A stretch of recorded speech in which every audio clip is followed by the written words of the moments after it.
All right. I will ask if you can help me. You can use the internet here. Yep. Can you just quickly check something, or I can check it? I can go anywhere on the Facebook page. On the Facebook. Yeah. So just open up Another tab. Yeah. So just open up there. Go with it like that. Okay. So it's password. Okay. I will ask. Okay. You do your job. I will ask John. Can you go to your Facebook page, check that live feed is there, and also confirm us that you can listen us. I will do a mic check now.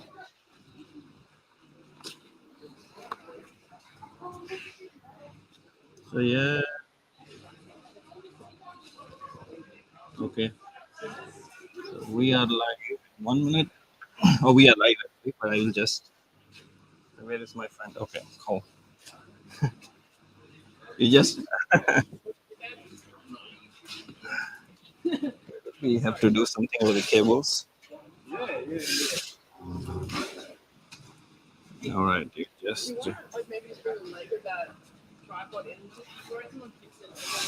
What we will do first, we can do like.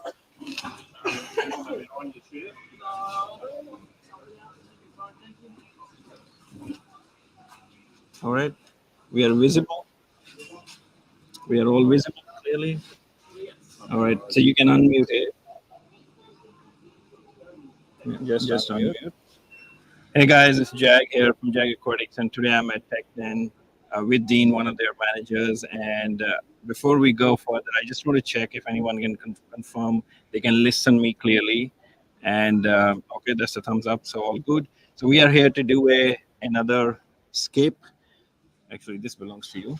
I already have it, and it's switched on, I guess. Yeah. So yeah, so we are doing a 3-foot scape today, and it's a natural scape, and the wood that we will be using is this Indonesian driftwood that comes from one of the suppliers or aquarium distributors. Really nice natural wood, and if you're at shop and you're watching this, that's one of the best aquascaping driftwood that you can use, and also we will be using that fully with moss scapes. A lot of moss gonna go in here. We are ready with it, and in terms of the tank, I let Dean explain that what's the brand of the tank and what size. So yeah, Dean, if you can put some light on what's the size of the tank. It is 3 foot, I know that, and what are the features of this tank? That would be good. What we're working with today, or Jag is going to work with, is it's Aqua One 255 Reef Sys. It's a fully sump tank. Could be used marine. We do like to use sump tanks even for fresh water. It is rather good with filtration. All of these tanks are in 2 foot, 3 foot, 4 foot, but we're just going to run with this 3 foot.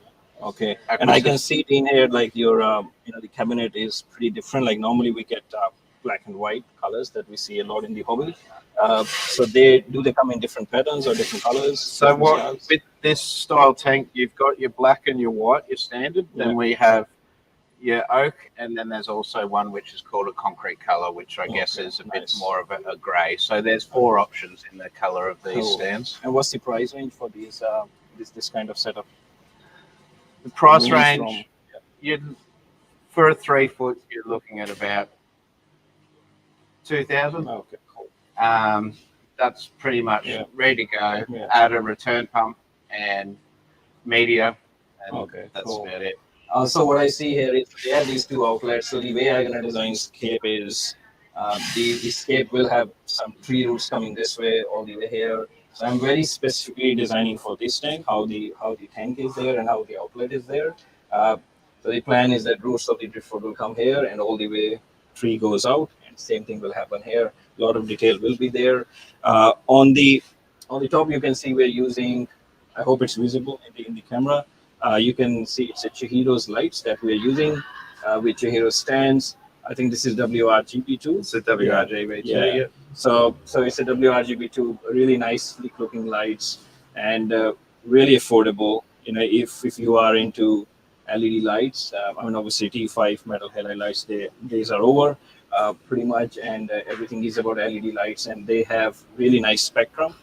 So what I like about Chihiro's lights is that the color, they really give a very saturated color, and but not make it gimmicky or too much saturated. But also you can set up red spectrum or green or your own custom spectrum, right? If you like to.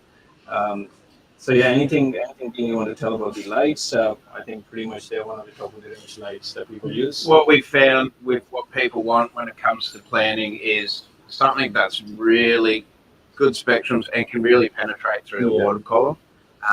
We find some other lights don't give the same effect. These guys, even at this height above the tank, really will penetrate through your water column, especially deeper tanks.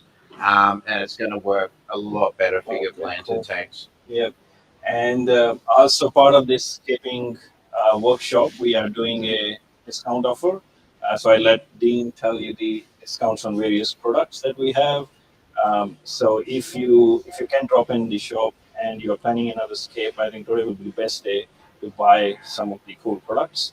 Yeah, Dean, which products we have on discount today? So for the guys at home that are watching that aren't going to make it in, you are all the Jag Aquatics fertilizers, which Jag will go through about later on, are going to be 15% off online as well as in store. All our master soil, the 8-litre bags, which is something else that's going to be used today, will be available online customers as well as in store.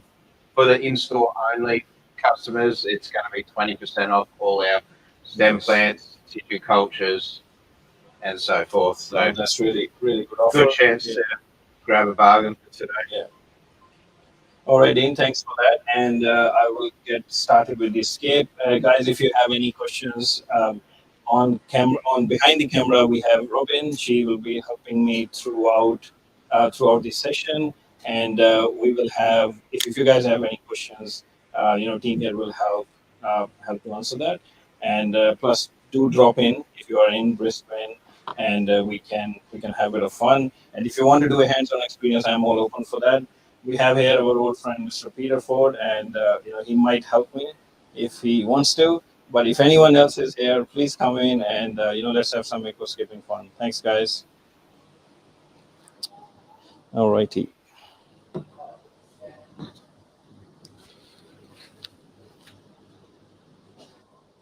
Okay.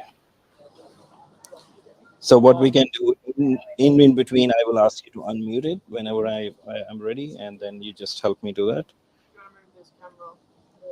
Yes. So what we can do, so we just zoom in. I mean, you don't even need to.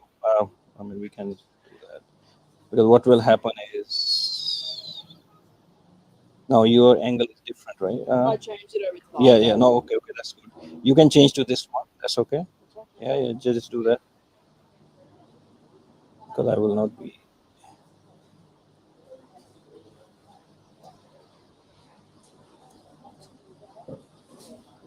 Yeah, I think that's good.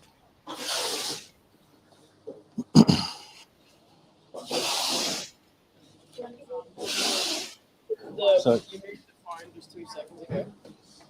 Sorry? You moved the phone back. Oh, yes. Yep.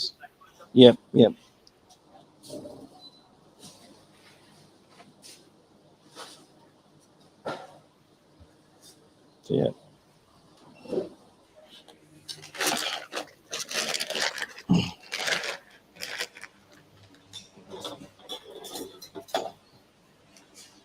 So you can unmute me. Yeah. So guys, I'm using master soil in this tank.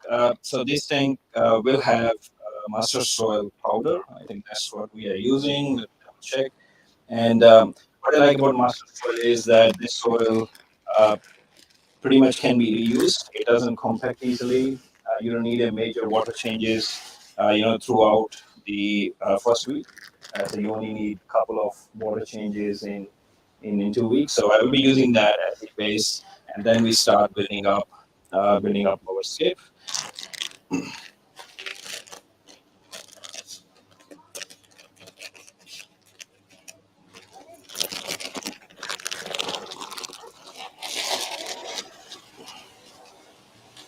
So I will be adding it at the back a little bit more than the front, and even at the center. So the way this scape gonna raise in height is it will go up here and it will go up on both these sides. So that's why I will move more of the soil or more of these our clay-based soil that we have, mustard soil at the back. So whenever you have a tank which is based on sump and you have these areas that are coming out, you can always have your scape designed according to that, and that way you can hide most of these outlets eventually. But because it's all black in color, it just camouflages, so it's not that visible.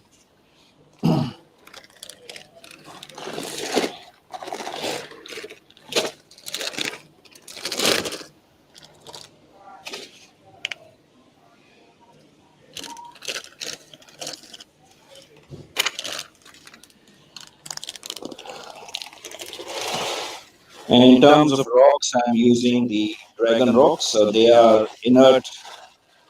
They are inert rocks, and I do prefer that over some of the. I do prefer that over some of the other rocks which change the water chemistry. So we will be using dragon rocks part of it.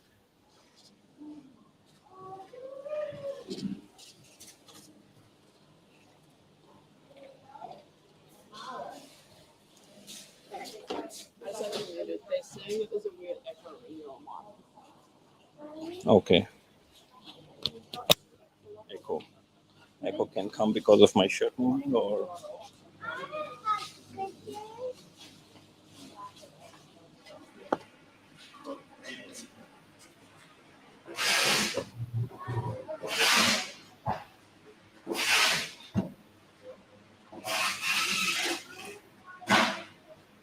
I got. No, let's do one. I don't know. No idea. Yeah, I just want to check.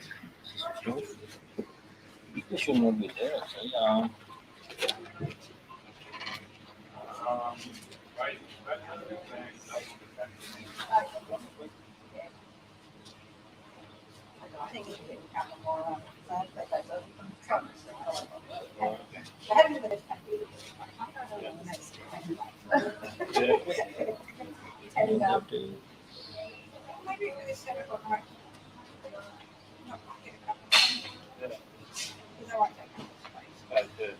I just want it to be nice.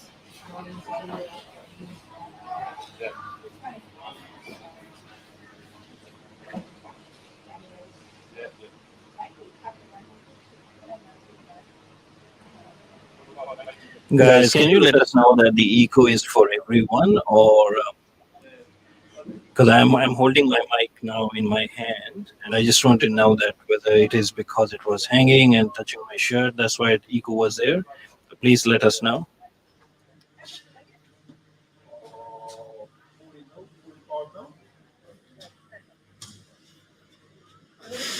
It may be for ladies.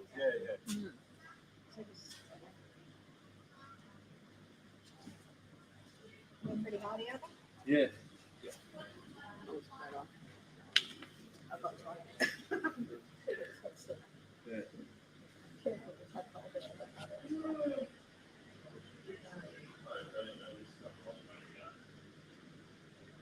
That is my camera. If I go to settings, audio.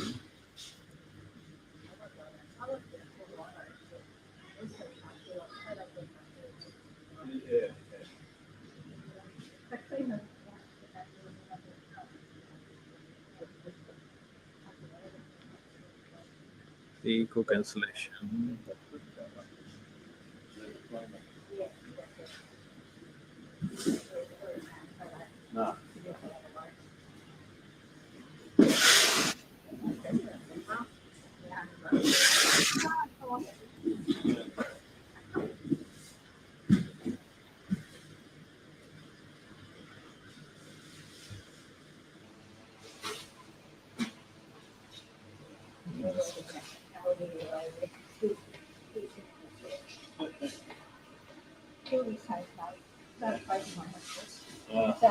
Okay, that's coming.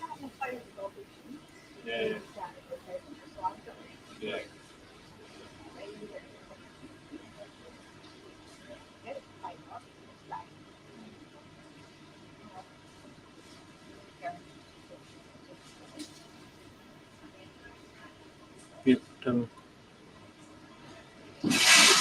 Moving on.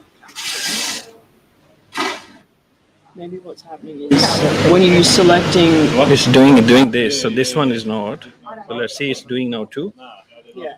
So maybe what it's doing is using your mic through all of the different ones, and then it's piling it together and echoing it. Yeah, it can be possible. Actually, So- mic should not be enabled on any of them, only one. So if you go through and mute the two tabs, If I go third here, one okay. If I do this right, so if I go into settings, you said just mute all the other tabs. Yeah, so if you go to the second Yeah. one, that one's unmuted. So if you mute that, So second is this one. yes. No, the second one should be the first Yeah, one. yeah. Okay. So if you mute that one now.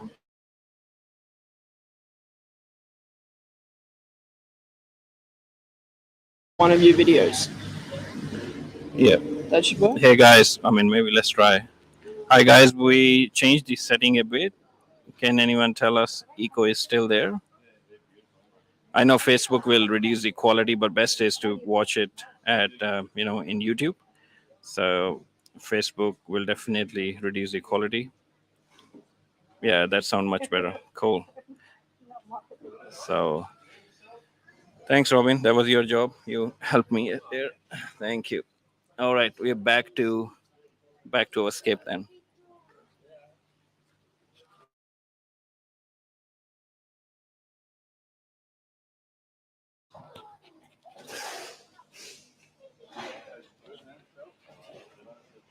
Star of the show now.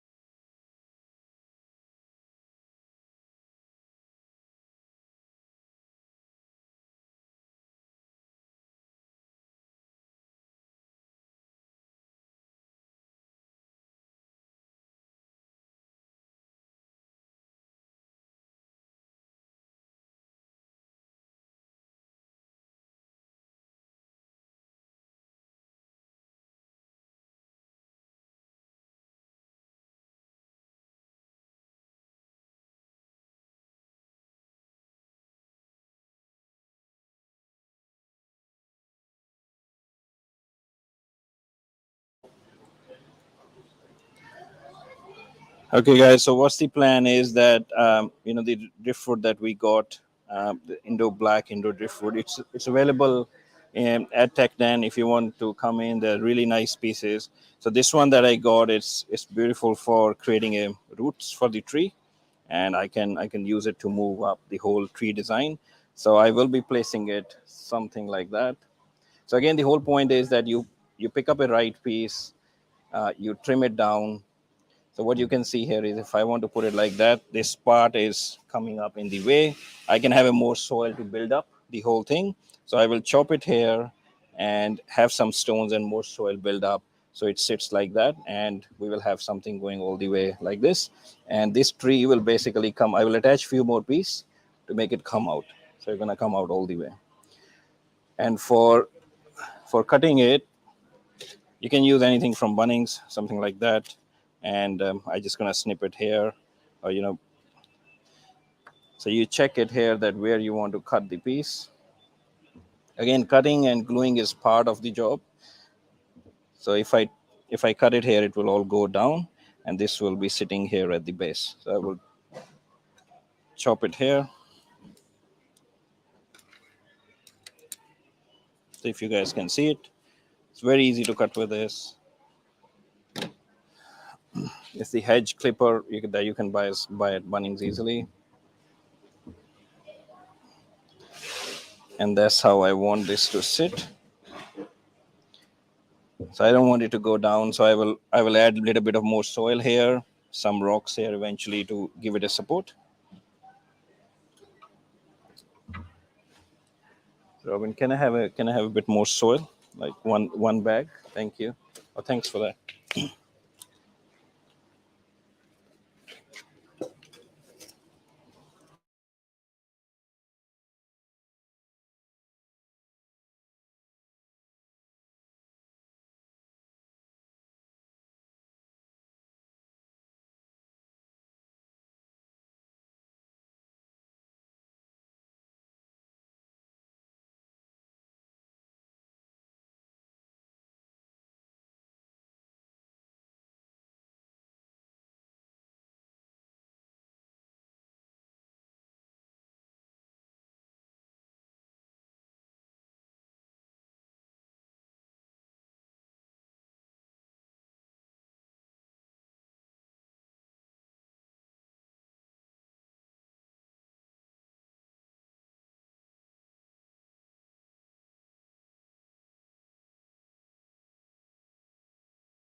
Rocks from Oz Aquarium distributor that supplied to Tech10, and you guys really will like it because it has a bit of orangish color to it. So they kind of come in two colors, with dark brown and orange. So I will use these rocks to give a bit more support here, and then start with the driftwood. So first we will add a bit more soil.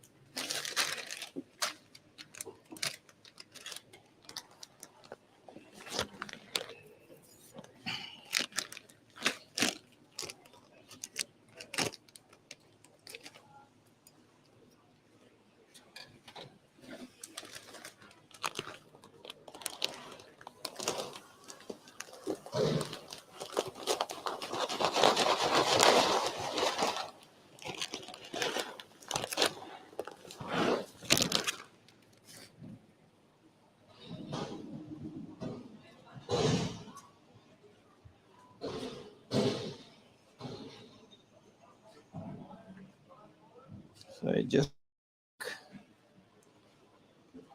where I need this driftwood to sit. So yeah, it's already fitting in nicely. So I want it to be standing a little bit like this. So I will add a bit of another stone here just to give it that position. And again, in the front, I will be using a little bit bigger stones. So there you go. You can see that.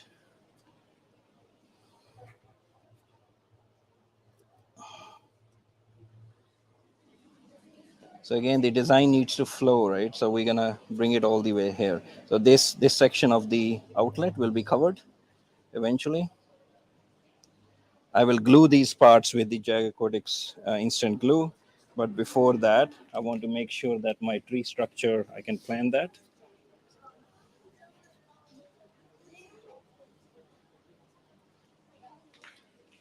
I'm just gonna try to find out which is the best piece for, yeah, this looks good.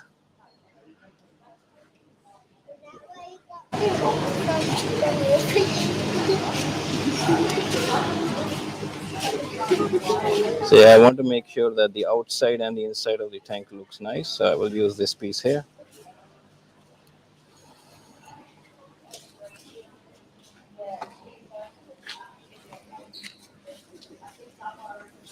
If you wanted to mark it, what would you use for marking it that's not going to affect the water?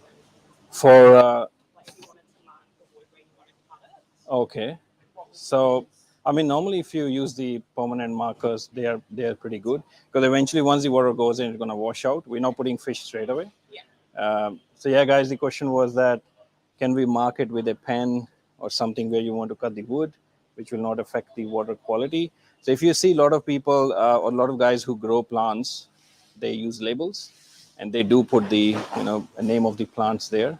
And so best thing that I use is permanent marker. You can use that. It doesn't. Cut just above. Yes, exactly. And I mean, you just need a little bit marking there where you want to cut it. But once you do a couple of times, you will get an estimate, that straight away where you're going to cut it.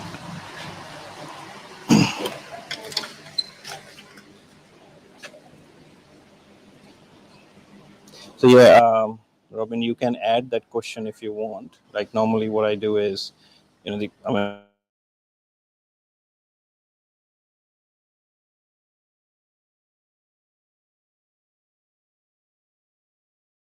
okay, what I need is the glue and tissue paper.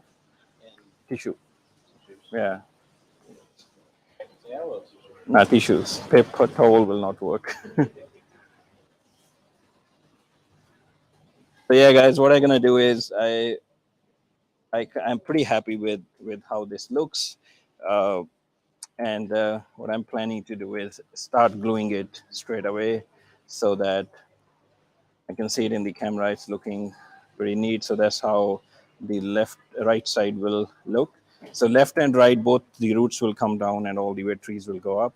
So still quite a lot to do, but I will start gluing straight away so that the base is stable. And yeah, I will add some tissue papers here and at the back. So most of the gluing I like to do at the back if I can have a good access to the back side of the tank. So when you guys are designing it, make sure do that from the back. But at the end of the day, you can still cover it all up with the moss or plants. It's never gonna be visible at the end.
Instant hold glue. I mean, I always find the bigger one have a better value. And Dean will order more bigger ones. He's out of stock on that, but smaller ones are there. But you guys can order anyway. I mean, they will order pretty fast. So, but this is much easier to use. I mean, one of the best value glues out there. I know a lot of people ask that you can buy certain super glues in Bunnings, in every store. But main thing is the consistency. You can see it's pretty liquidy, and what you need to know is the consistency have to be right, and also it has to soak into the tissue really well. So I will show you how it reacts with the tissue paper, and definitely use gloves. I'm taking a bit of a risk here not to use gloves, but I will be careful. But otherwise when you can glue anything with it, so you pretty much put it in the gaps. So I will show you in a zoomed in video also. So what I will do here is,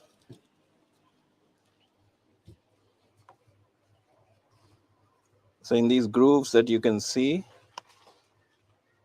so I will show you separately also. So I added a tissue paper there, and then while holding it, so I will just,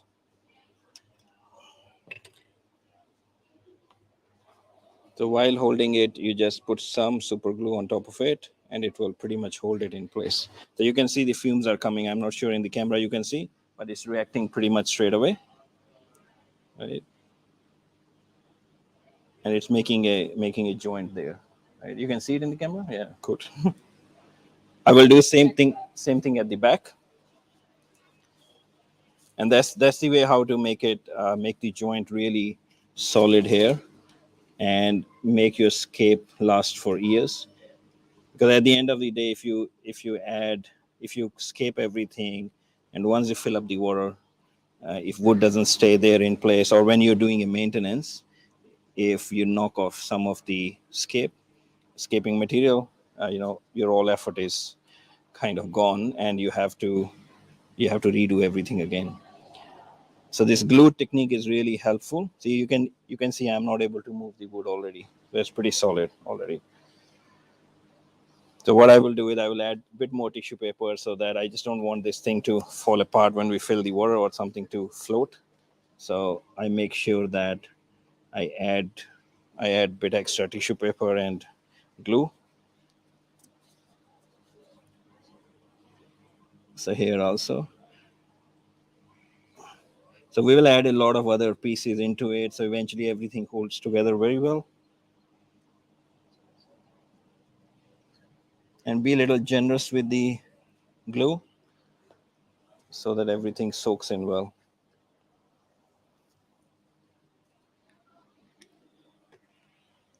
And avoid the fumes. These fumes, should not inhale them.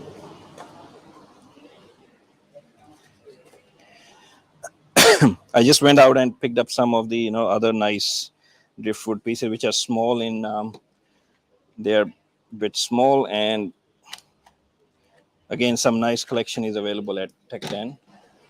So you can see they are pretty much ready for scaping, and I will use them to create a bit more detail at the bottom part.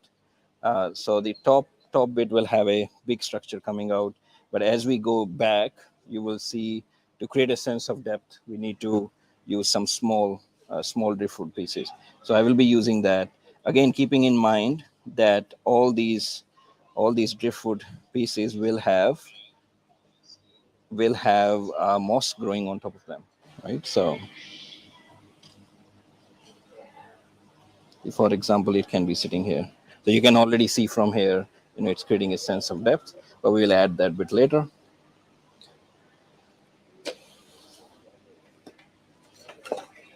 So next major piece that I want to add in, which I really like, is this one. So this will come out. So I just need to kind of see where I want to put this piece. And this will also help to cover that, to cover these outlet pipes.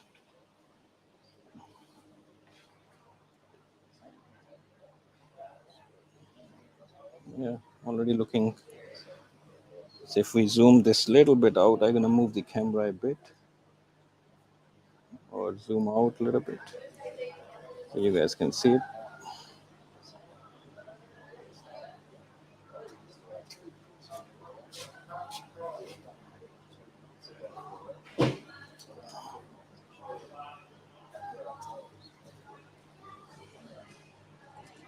I think this is looking pretty nice. That piece obviously helps. It's a very nice looking driftwood piece. So the concept here is that we do want to plant some air plants. Even on the right side tank, you can see some driftwood is coming up. So John and team were doing this. They were growing some plants outside. So I think this style will look really nice, and our lights will be hanging a bit higher. So lighting of the tank will be neat. We will cover the outlet a bit. So this outlet obviously can be moved if we want to. I'm just putting the driftwood there for now, so that I can glue everything together. But for this piece, I need to glue it really heavy, because this is quite heavy, heavy driftwood piece. And I will add some stones also on this side, so make it sure that it doesn't move when we fill the water. So again, same thing I'm doing. I will add the tissue.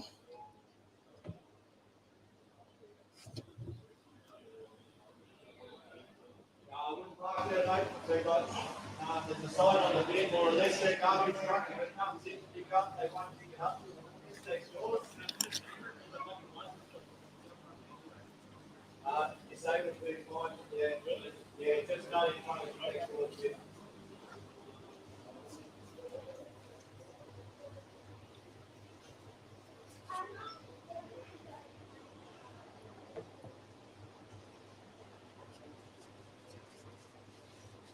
So yeah, with scaping, the main thing that I learned is have patience. Because if you don't have patience, things go wrong. Or even if things go wrong, have patience and correct it slowly. I know we all get upset while doing scaping if things don't go right. I do also sometimes, but at least this hobby teach me how to have patience, because plants sometimes doesn't grow, algae comes.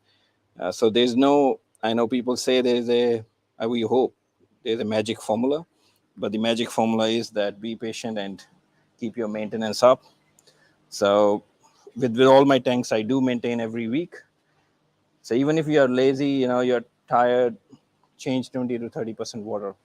I think once you change 20 to 30% water, not more than that, 20% water change every week, it solves a lot of problems.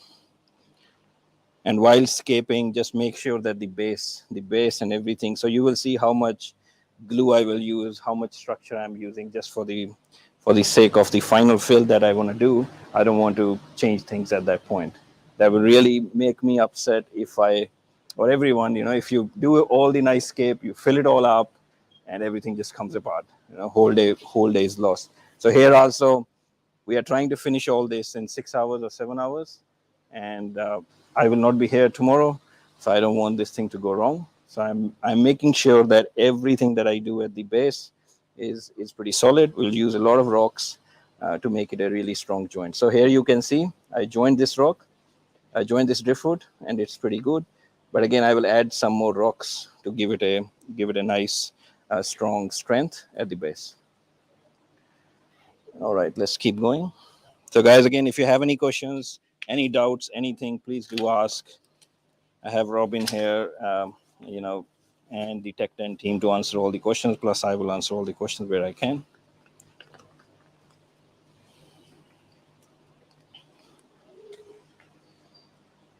So what I want to do is at the back, I want to put some big rocks so that I can make sure that everything is nice and stable.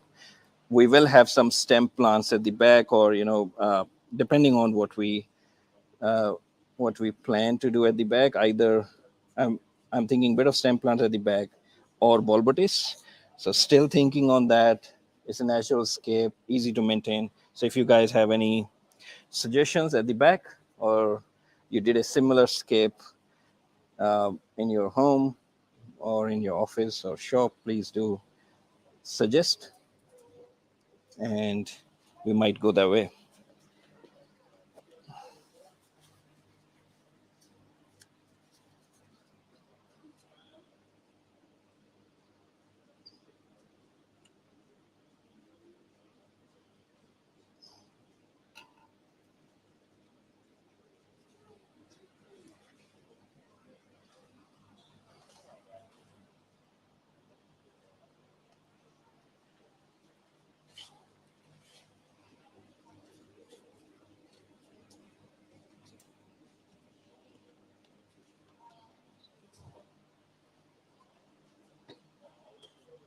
So once the right side is done, we will do a left also, but left will be a little bit smaller, and the depth will be all created in the middle and going a little bit towards the left side.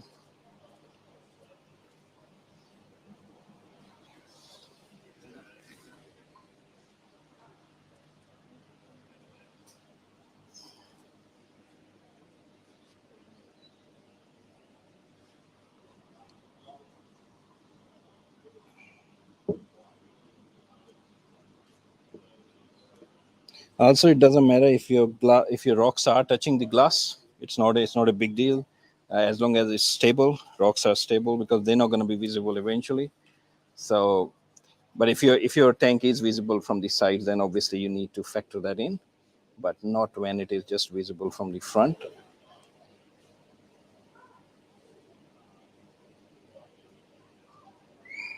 You have a question. Yep.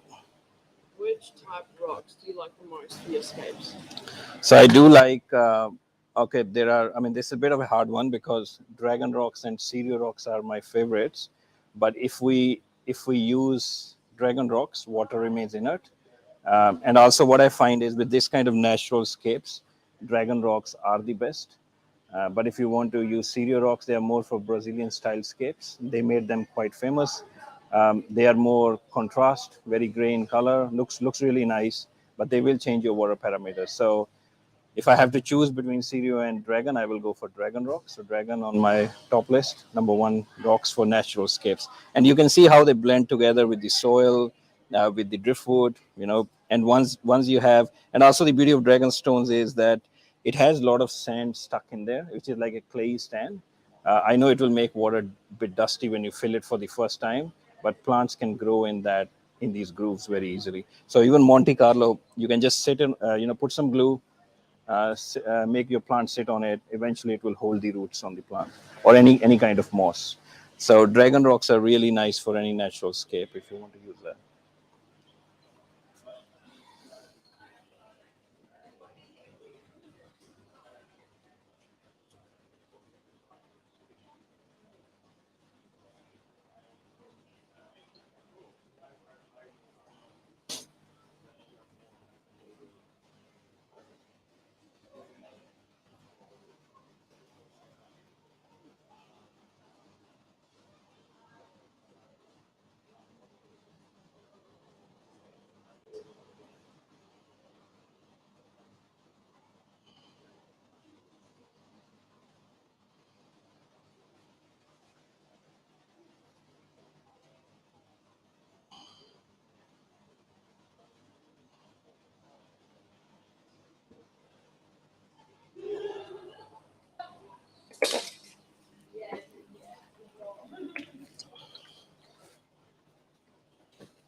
Okay, do you ever Yeah. cover your tissue paper or you try and hide it with your plants?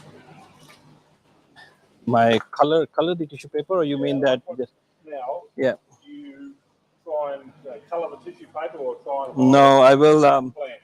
Now I mostly try to hide with plants. Yeah, because you imagine, all these where it's white, we're gonna add moss.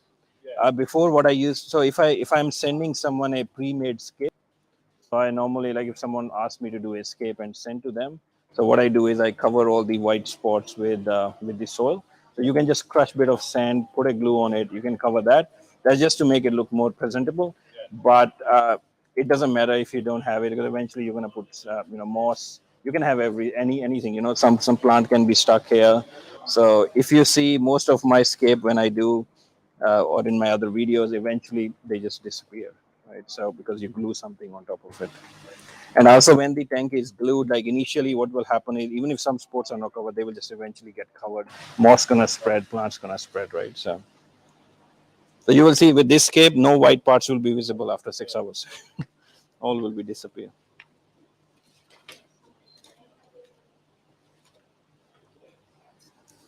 So I do want to figure out what will go on the left-hand side so that I have a basic structure there, and then I can, work on the detailing of this scape.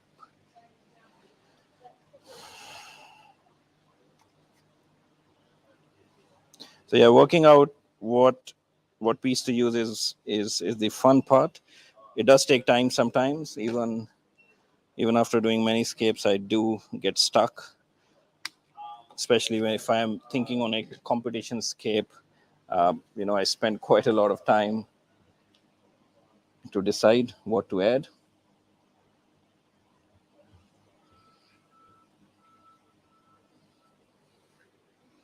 See, now this one is not going down, right? So what I will do, I will chop from here, and I will see, I want it to pretty much, sit on this level and then build this side up.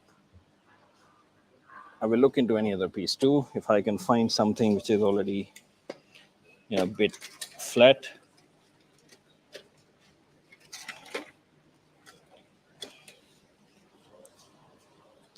I will just go out and check something if we have some different piece. Otherwise, I will cut that.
and I will try to cut that part to bring it a little bit more down so that we can have a, or maybe like this will look nice.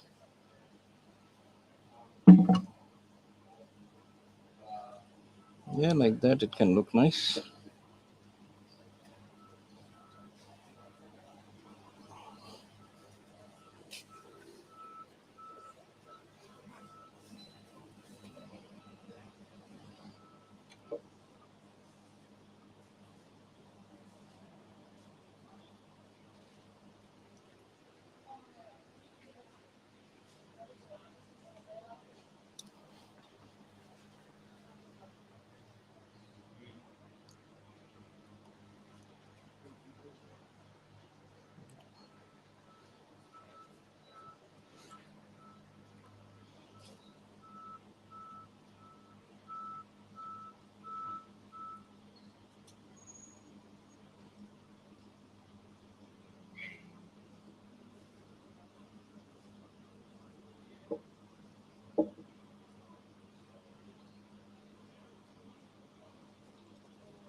Yeah, I kind of want to get a flow here. So if you can see, the driftwood are coming in and again going. So there's a flow is happening. So I just want to check whether it looks much better.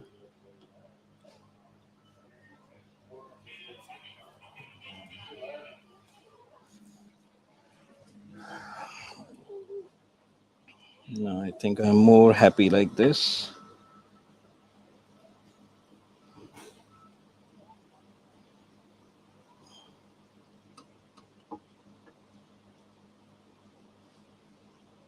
So like this is what I was mentioning, that sometimes you have to take a bit of time on one of the pieces, or how the main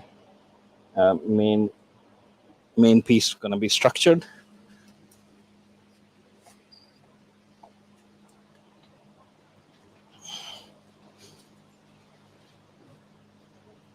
Yeah, I'm pretty happy with that. So here, one thing in the you can see is that this part. So this creates a very nice flow all the way going that way, and you have similar structure here. You know, the nice curves to the wood. I will chop this and then build something up here next, because this part is a little bit, it's not looking right. So that's why you have to cut and chop things. If you, I will say, I will leave it there for now, and depending on how the other piece is going to look like, then we can change it. But this is the right position I'm going to go with. And again here I will add a certain small pieces here and behind it to create the depth all the way that side.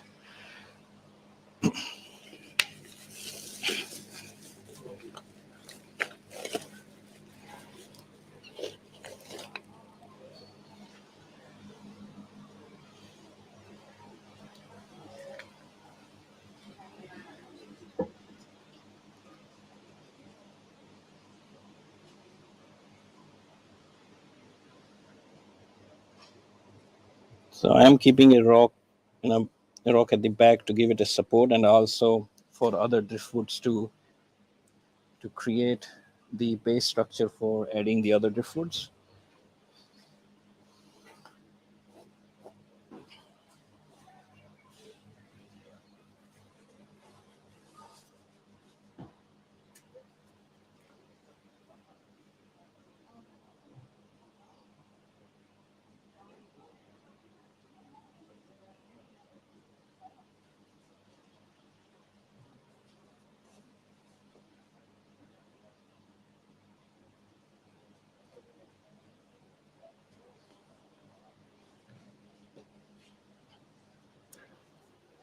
So guys who joined a bit late, please do remember there is a 15% discount in Tech10 for Master Soil, Jag Aquatic Fertilizers, glue, and also 20% discount on all the plants. So if you are starting a new scape or looking for plants, please do come in. Best time to grab some bargain, and obviously enjoy some scaping experience, and I'm more than happy if someone wants to come in and help me with planting or have a bit of experience how to attach a moss, and then you can do the same on your personal scape.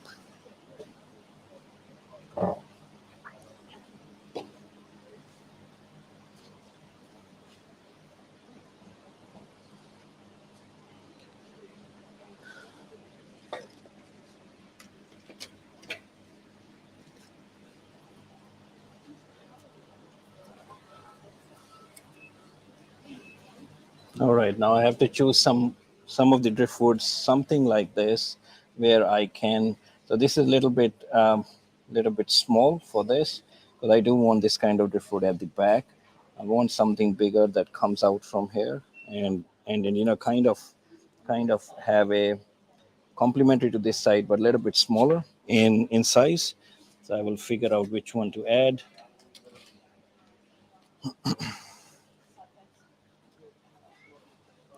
I do like this one quite a lot, but I think this is a little bit bigger in size for this tank. I might need to cut some.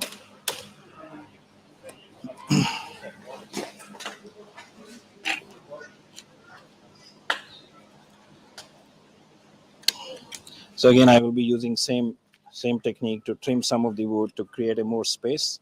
So I do like this piece really nice. But what's happening here is the left part. So the left part will obviously, hit all these glass. So if I can get rid of that, then I can add them. So I will try to chop the parts from here.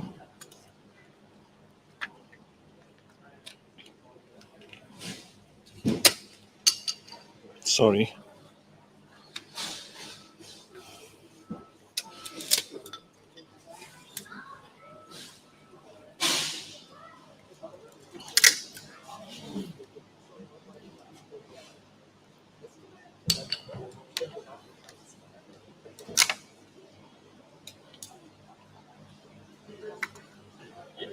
So let's try now.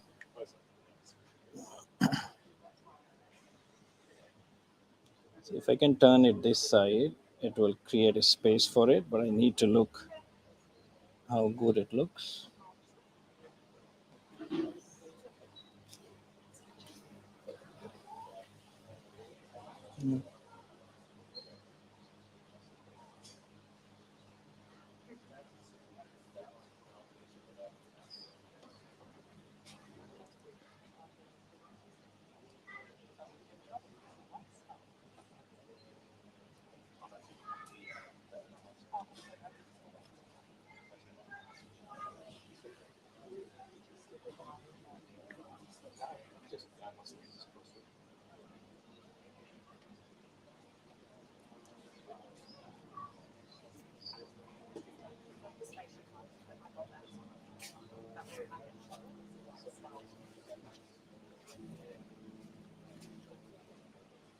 So yeah, you can see here now both these structures are here, and this will be my vanish point. So I will put more soil, and it's gonna vanish here. But still a driftwood gonna comes all the way this side.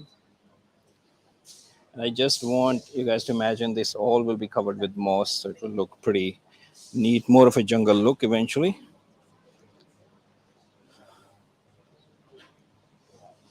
How's Mr. Peter liking it? Yeah, I like it. Quite different. Yeah.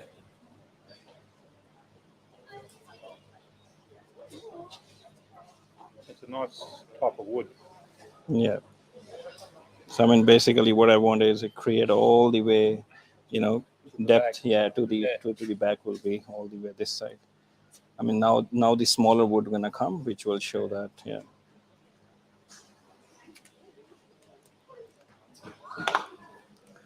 John, any questions on aquascaping, especially for you? I need to train you as an aquascaper.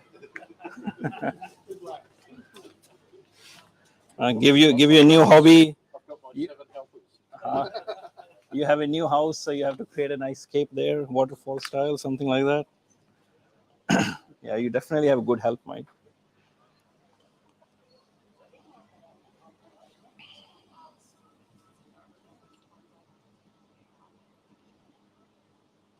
So I'm adding more stones to create bit of a nice base.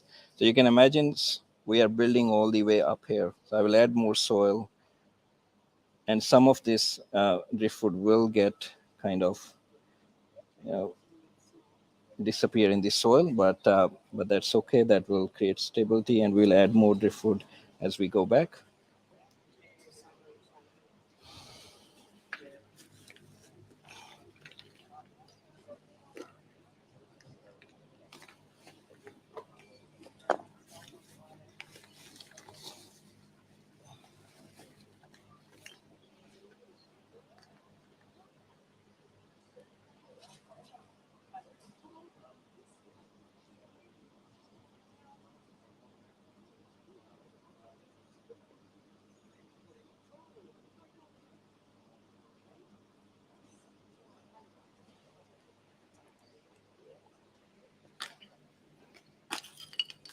Can I have one more bag of soil? Thank you.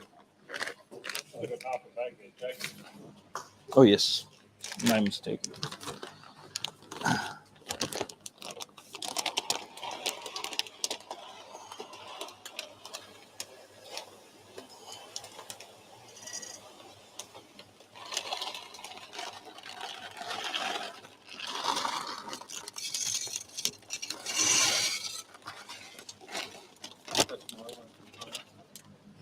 Oh, that's nice. We should share it, man. That's good. We've done not a bad job. Nice wood.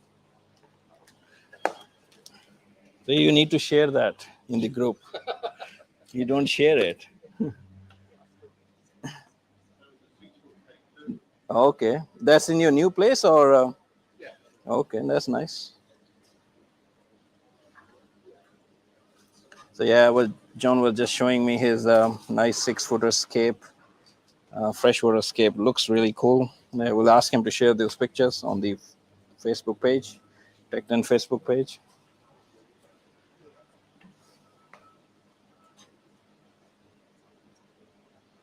Yeah, John, you should share it online, man.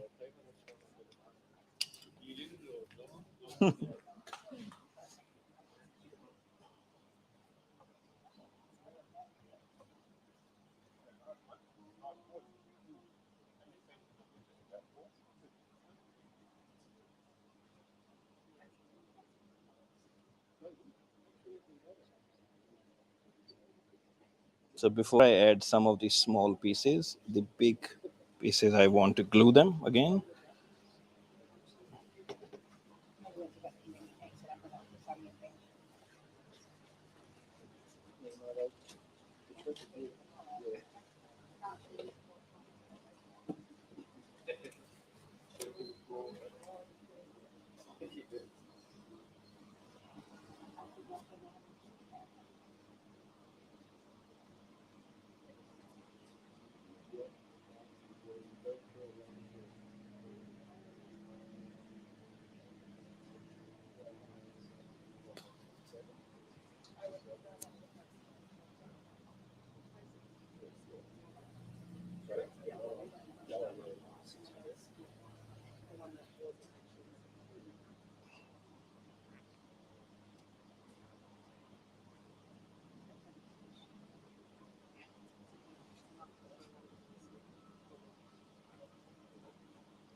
So I want to build up more of these rocks on the top.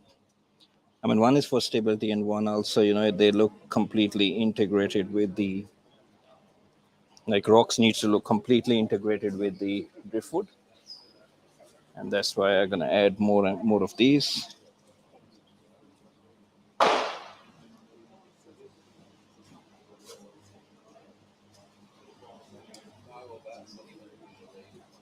And again, all these white spots going to be covered.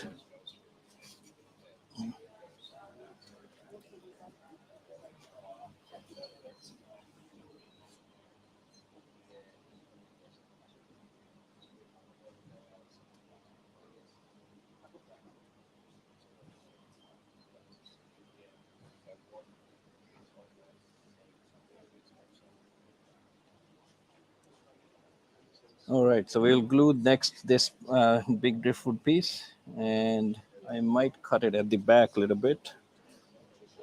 So I want it to go a little bit down.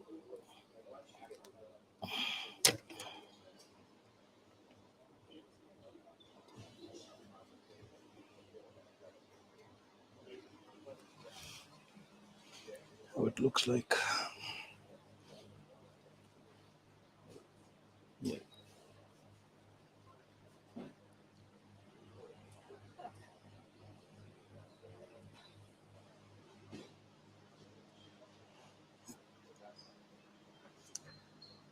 So you can see this branch is really nice, but it's kind of it's blocking the angle. So I mean, according to me, it's not looking nice.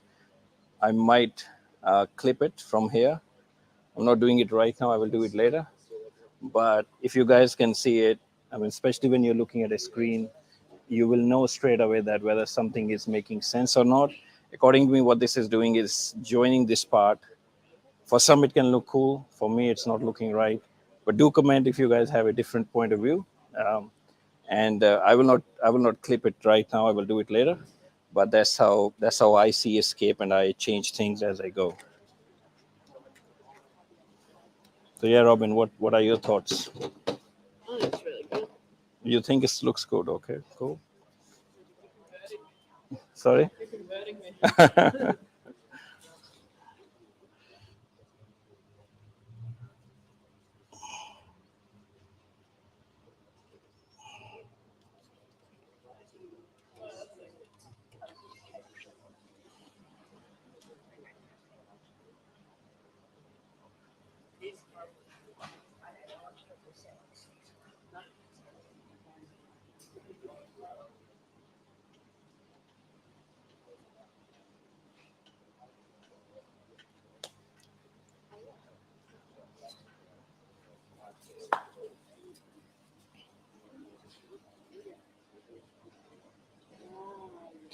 So I will be putting a large tissue here, but this will again get covered by moss. We will be adding moss or Monte Carlo in this section. So this will all get covered. So even though it's visible, it will be visible right now.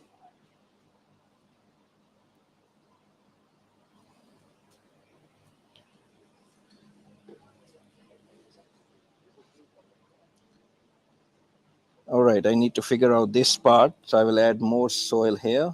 It will all get covered up. So this side will get covered up. I want this to be visible. But if something gets covered up, we will add a bit of more driftwood there.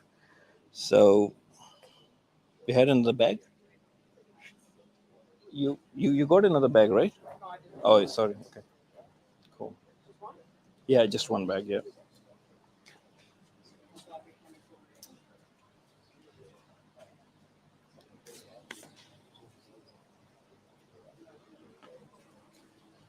Guys, if you have any questions, fire it up. Okay. You can ask me. No problem. Yes. It does if it contacts the water, right? So suppose if it's moist, then it will leave some white residue, but it will go away after like a couple of weeks. So you can come here. I show you. Let's come in. Oh, you want to do that? You guys are really good looking. I want you guys in the camera.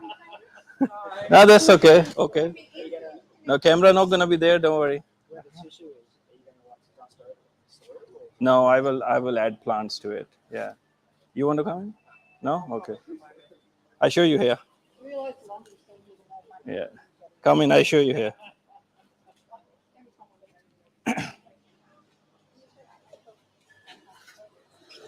It's okay. You don't want to come in front of camera, all good. We're not gonna force it. So yeah. Like a lot of the glue that I've used Yeah. has left like a white, even like a frugal. Yes. So white stuff happens if you straight away add it to the water, or if a wood is moist, if anything is moist and you then put a glue in, it straight away will get white residue. It's just a glue is reacting with the water, right? That one stuck to that. No, it's not, right? So So what we're gonna, I mean, even a small piece. Do you rather tissue or do you like cotton wool? Or Cotton wool will work, but what I find with cotton wool is, like when I use tweezers, it just gets stick to it. So I always find tissue works really good.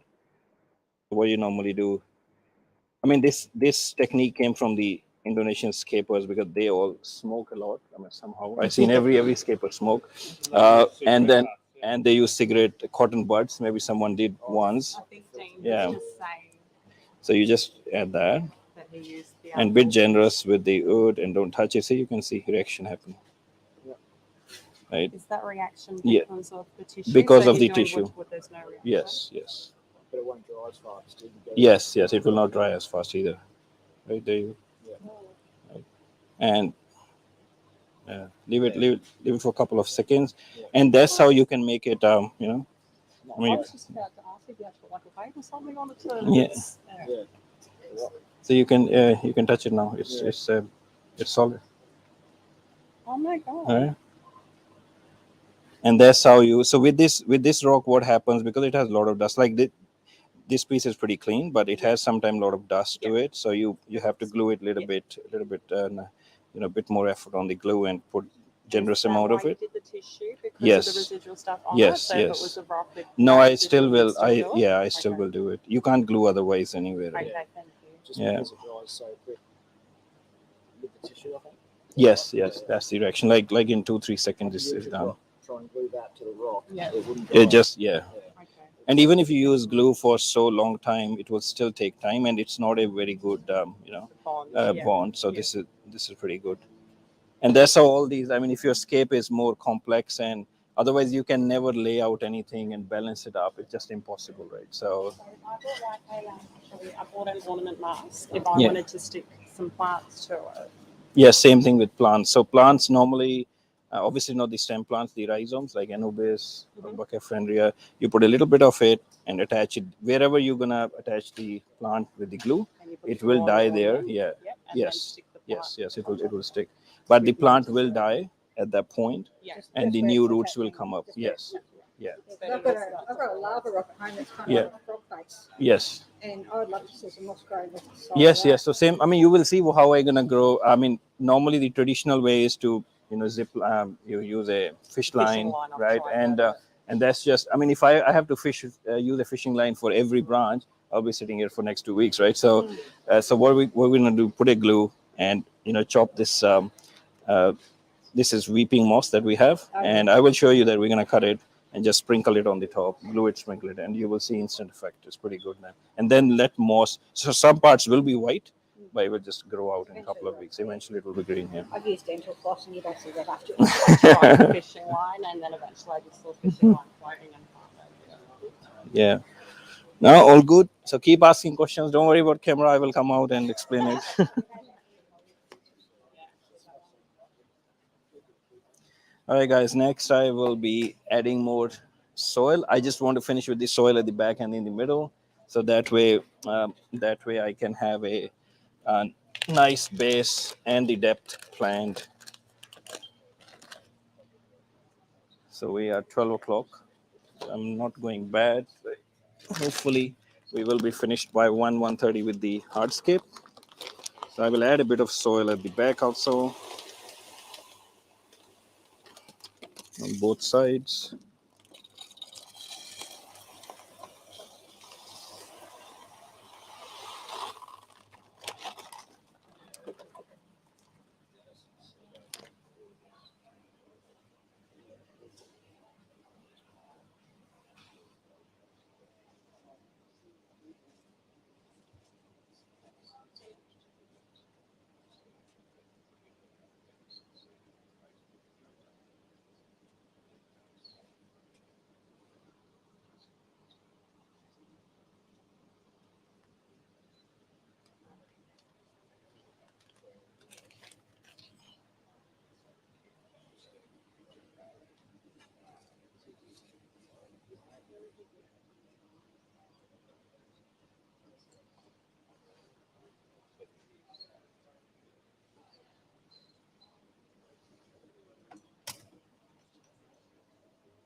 So I will.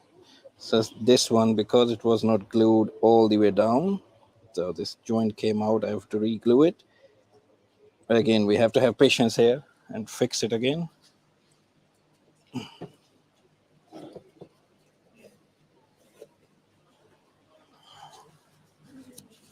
So this time I will go even a bit more generous.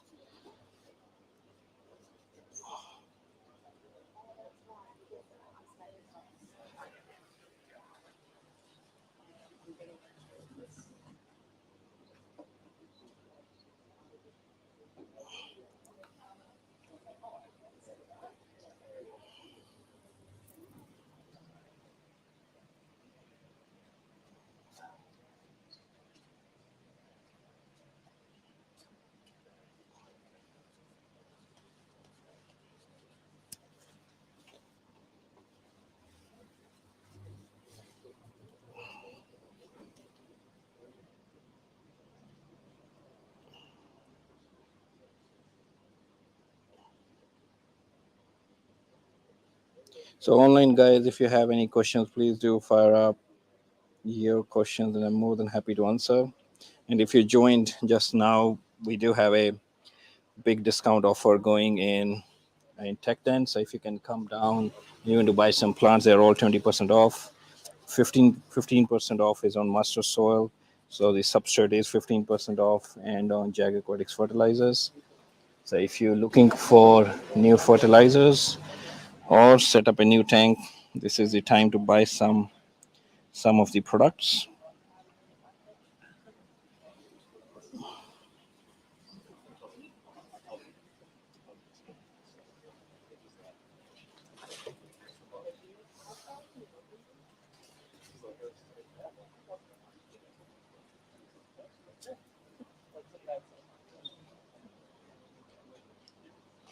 Straight went in my eye.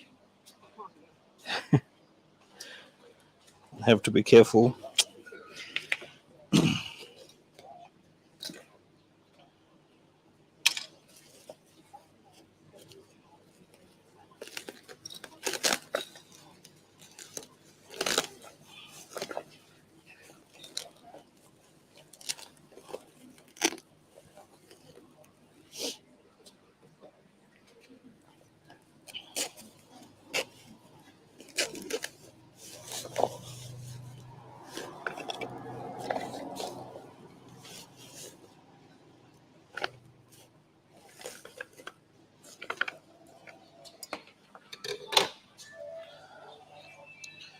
So I do want to add a bigger rock at the back. One is for stability, and the other thing is to really give a hold to this big driftwood piece that we have.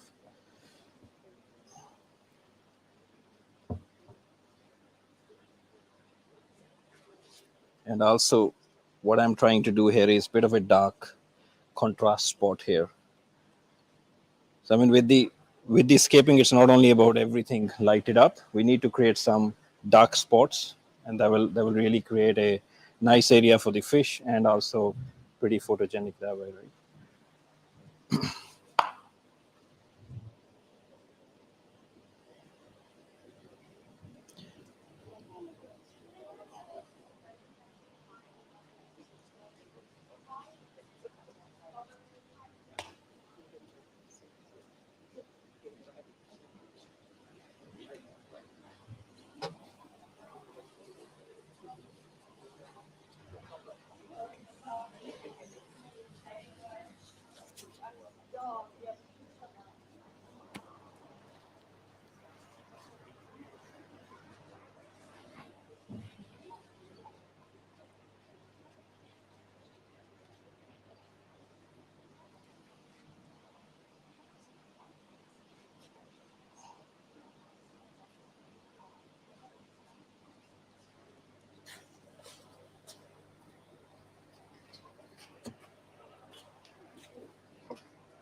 So again, you can see I'm going into different little grooves everywhere just to make sure that this whole wood is supported properly. Sorry, just Yes, please. facing that way, Yeah. you actually can't read your Okay, yes, I know that. Yeah, yeah. I normally repeat again. So yes. What I said you before, yes, I am aware of that. It's very especially when you're doing this, right? Audience is here, but then audience is online. So I'm just switching myself, okay, when I'm talking to them. Yeah, no, that's okay. Yes, you will not miss anything. Yes. There's a question. Do you have a problem with the tissue rotting and movement in the hardscape later? Also, can it add to waste pollution in the tank if it does rot? Yeah. So the question is, no, but that's a valid thing. You know, you're observing a lot of things, and that's good. Normally, people just walk in, you know, just go and look and go out. So very, very helpful what you said. The question is that whether the tissue rots in the water. Yes, tissue will rot if it's not glued properly. So that's why you have to use the right glue. If you use a gel-based glue, it will not soak into the whole tissue. So as long as you are soaking the tissue very well, it will not rot. Because it, yeah, I mean, you need a consistency. I will not say just to sell my brand and say, you know, this is the better one, but there's a logic behind it. The main is the viscosity of the glue. If it's very thin, you can buy thin glue; it will work. And it's just the tried and tested. And why we started importing our own glue is because I was using a lot of glue from Bunnings, like $12 bottle, 20 gram, and I was going through like hundreds of bottles. So we said better we get our own, and this is pretty cheap overall. Yes, yes. All the super glues are based on that. It's just the different quality, strength, and viscosity that makes them different. Opinions on the gel. Like, is the gel good or? Gel will work, but you need a activator with it. So gel will not work here because it will not soak into the tissue very well, right? So yeah, the bond will not be very well. So I am quite generous with the glue. Yes, yes, yeah. I mean, depending on the tissue also. If I'm using quite a bit of tissue paper, then I need to be generous. And yeah, don't go. I mean, I know it costs money, but don't go stingy on the glue because that's something you can't do again, right? So that you have to be a bit generous there. Yep.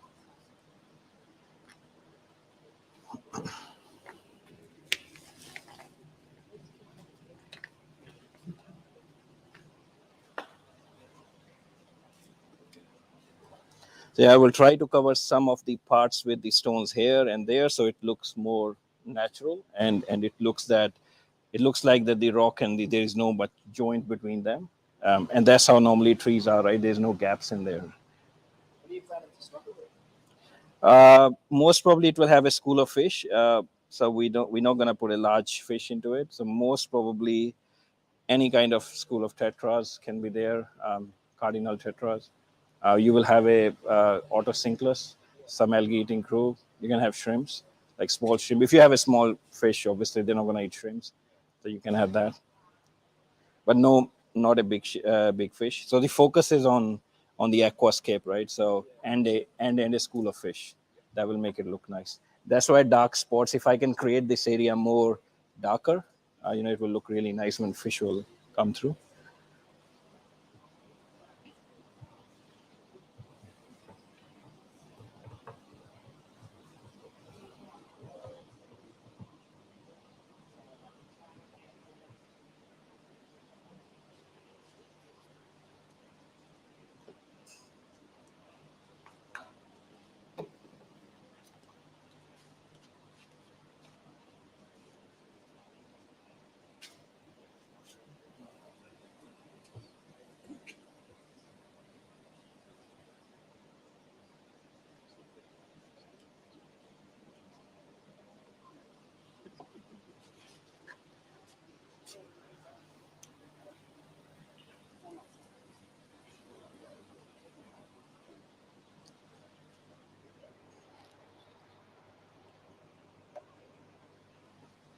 So I'm thinking that to add another driftwood piece at the back, so it gives more depth going back, plus a base for putting the air plants. So I did talk to John that if we can have some air plants outside it, that would be nice. And yeah, Are you gonna cap over that substrate with the sand or? Cap with what? With sand or anything? I haven't decided that I'm gonna create a path or not yet. I mean, I'm thinking if we have a lot of roots coming from both sides, I might not create any path with sand. But this soil is good enough to grow plants. I'm not sure. Did you? Yeah. So most probably, I use a lot of white sand in my other scapes to create path or to create a contrast. But this one, depending on the plants, I'm thinking not to do that. We will just plant with all Monte Carlo there. So if you plant with Monte Carlo with the roots going in between them, it will look really nice. And again, something different from the other scapes that I done.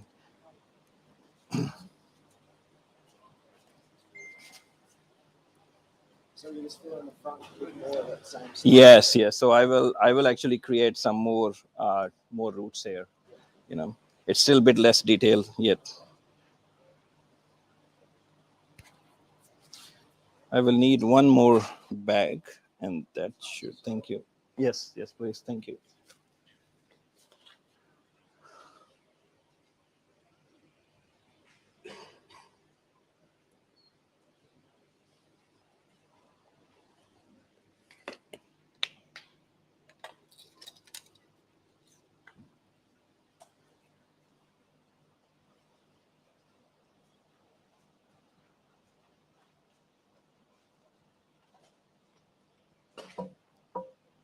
Thank you.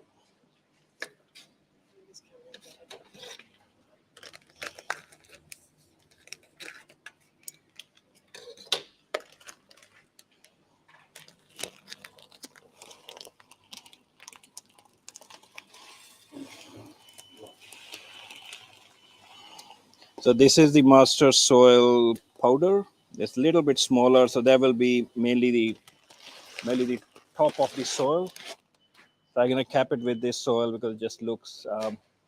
It is the granule size a little bit smaller, and also the plants like Monte Carlo, HC, Glosso, they all really like this smaller granules of this substrate.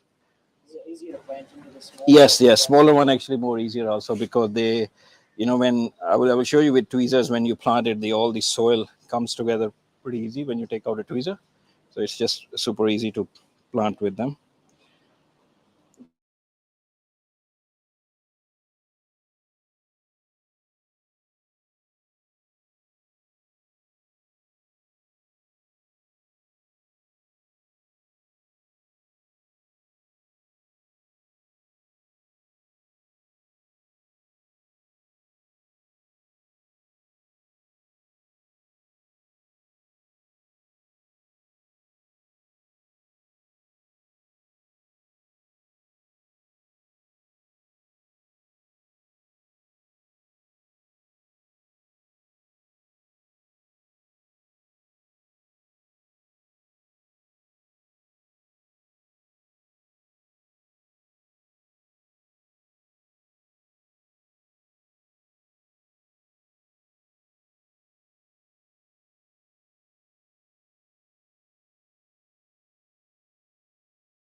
Which will get thinner just to create the perspective, create the depth in the tank.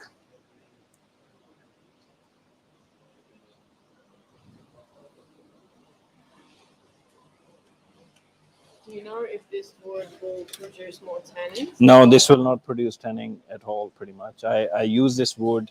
So the question that came is that whether this wood will produce tanning. I tried this wood and it's already treated. I mean, that's the beauty of this wood is when we got it from Indonesia, they treat this wood. That's why it's black. There is another one which is golden in color. I'm not sure that one will produce tanning, but it will turn also black eventually. So this will give you an instant natural look straight away.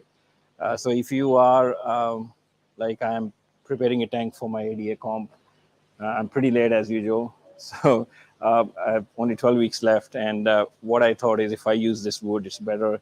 I don't have to go through a process of waiting, 6 weeks to change the color, and it will give a pretty much straight away impact. So yeah, tanning is really less. It will not float, but not the small pieces.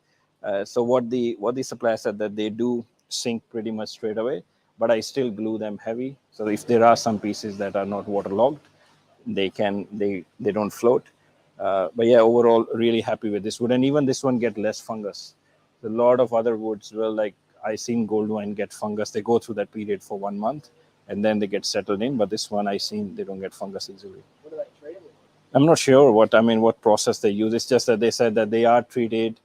They will not get fungus. They are waterlogged. So maybe they just soak it in water for a couple of months and that does the job. Which I think every supplier should do that, or it's pretty easy for the end customer.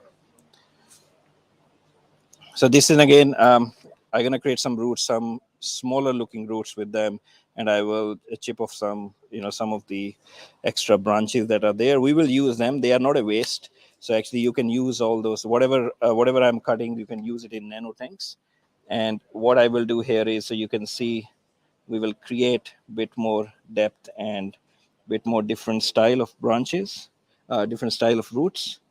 And what I will do is, I will figure out where it will sit, but so again, this have to look as part of this tree. It can't be like looking separate. So it has to look part of the tree.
So I will be adding some plants here. So that's why I can easily use tissue here. This will get all covered to make sure this small piece doesn't move. So do you use the same glue on the plants as what you're using on? Yes. But if you're using gel, if you want to use underwater, then go for gel. Yeah. So gel type, you can just put in even underwater, it will still stay there and you can store the plant. So normally when I put plants, I have a small piece of stone and it's dry, both plant and the stone is dry. You just put a couple of drops, put it outside and then put it in the tank. That's the best and easiest way. And then it doesn't get white. Yes. The white thing that happens Yeah, is it happens when it touches water before it gets dry. So it will not make it white. This is what activates the glue. Yes. So if you drop the glue in the water, you will see a plasticky white kind of layer straight away. Yeah.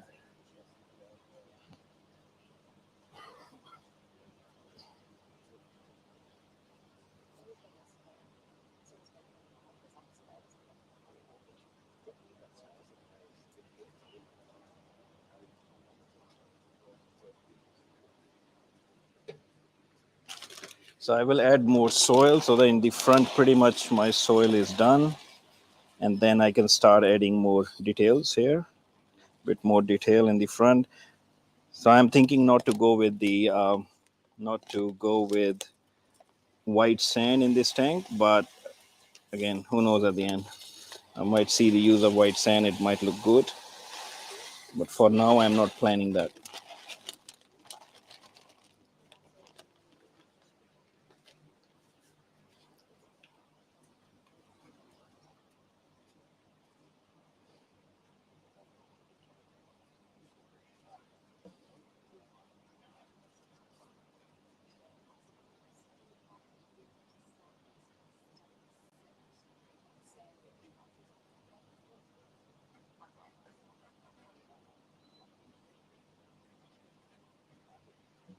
I will need one more bag for the powder, the powder, master soil powder. So it, not the normal one, powder one. I think it's written somewhere. Yeah, powder. Yeah, if we can get 1 8 liter one. Yes.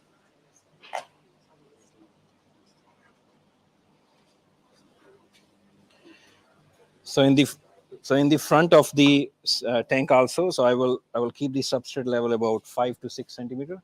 We're gonna grow all plants. So if you are not growing too many plants in the front, you can go a bit lower, but 5 centimeter is minimum that you should go with, right?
So yeah, with this driftwood piece that I'm putting here, so you can see it the branches are not very thick.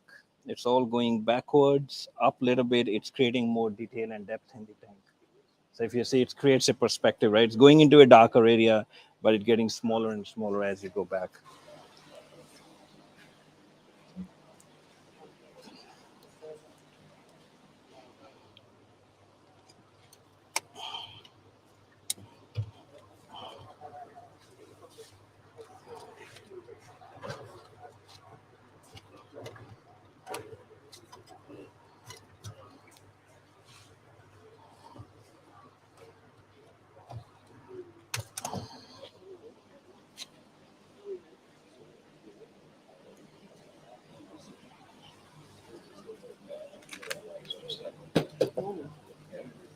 Sorry?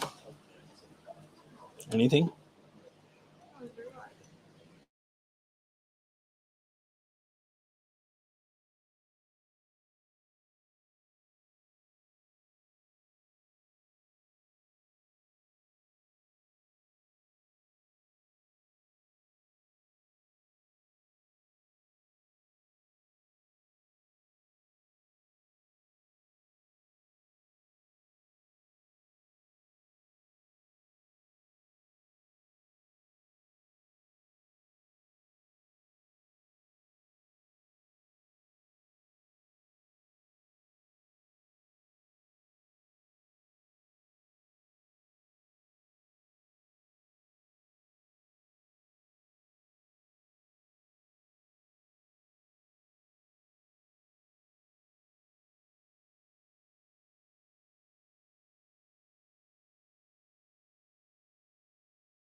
So yeah, next step I will be in this scape is I'm gonna add more smaller stones here, bigger and all the way back smaller stones, a little bit more driftwood. So you will see how the detailing part happens now. So again, more driftwood will go in. I know whenever we start a scape, whether it's a budget or whether we see that it's more than enough. So whatever you see here, amount of wood that is there, I would say it's around 60% what is in the tank. I will add more 40% to it, whether it's on the top or inside, because at the end of the day, all wood going to be covered by plants, right? So you have to factor that in. You will not be able to see each and everything. And when you plant a moss, I will show you a technique. Mainly you plant on the areas where moss going to be visible from the front. There's no point planting at the back. One is you will save the moss, and the other thing is if you plant on the top, the bottom part will create a dark effect, a shade. So whenever you see some of the nice scapes done by some international really nice scapers, try to read what they've done and why the placement is like that. If you are able to see that why their scape looks nice, it's more they create a lot of contrast areas at everywhere, right? So one is the whole design, and one is how they place the plants everywhere. How are you going to attach the moss? So again, with the glue, so what I will do, so we have a weeping moss. We're going to chop it, and then I will put some glue here and then put the moss on the top. So pretty much I will try to cover each and every branch what I can with that moss. Do you use that same glue? Yeah, same glue, yeah. Because it's a dry, at the moment it's dry, so fill it up. Even when it's filled up, if I want to attach another section of the moss, so I just, when I do a water change, that's the best time you do that. With a tissue, dry that part and do it. And if it is white, it doesn't bother me. A couple of weeks, it will go green again, yeah. It will just go away.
So I will add a bit more soil because soil is not that thick here in the front. A little bit more soil, and then we will add some stones.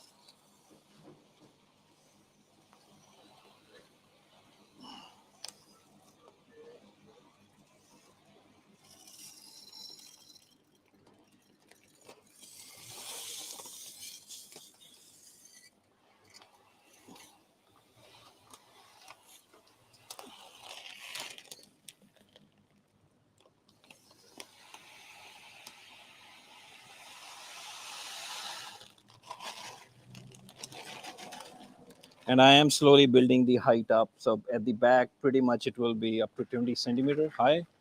So it will go quite high at the back because we want to again create that depth. Is that the bigger granule size again? Now this is smaller one. This is powder. So I will use powder on the top. I use normal at the bottom and powder on the top.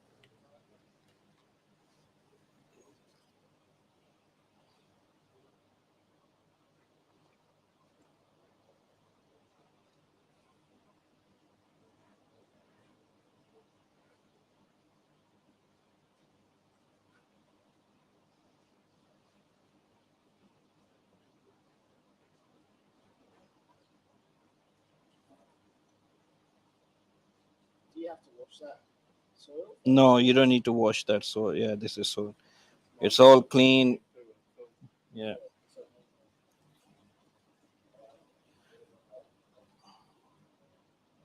I mean, master soil, I found it's the most cleanest soil. Even when you fill the water is pretty much straight away clean from day one.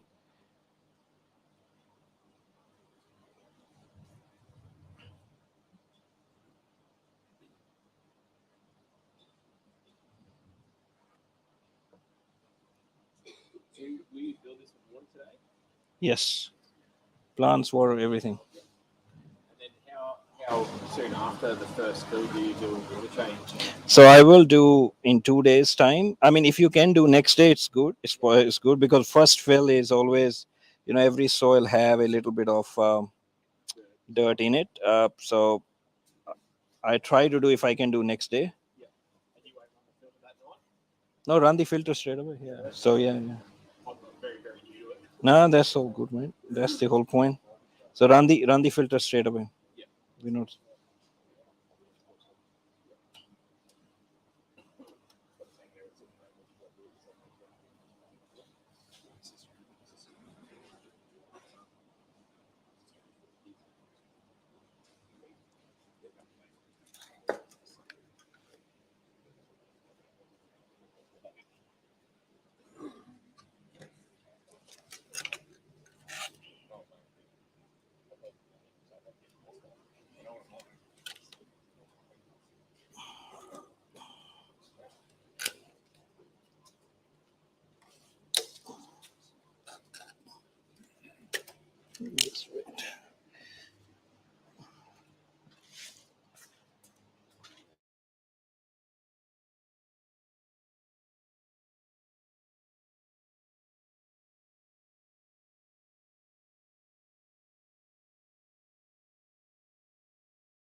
So what I'm gonna do now is I want to create some detail extra here, because obviously some wood is covered in the sand.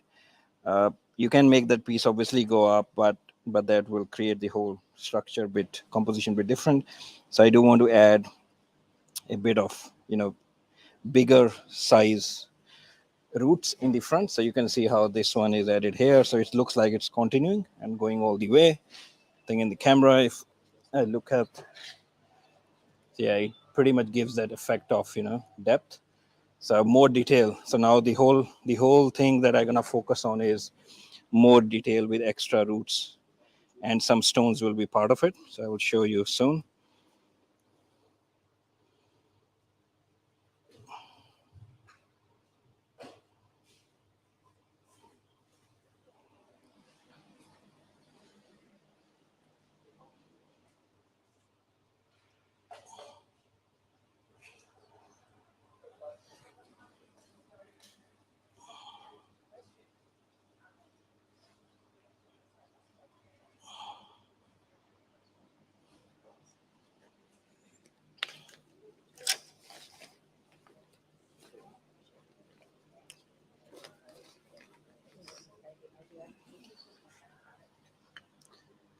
And here I will be adding some small stones, so that again, it's all about creating more detail. The more number of pieces that you will use, it will look better. And I'm focusing on the flow of the scape again, not just placing it randomly, but you make sure that you go with the flow of the tree that you're creating. So this one,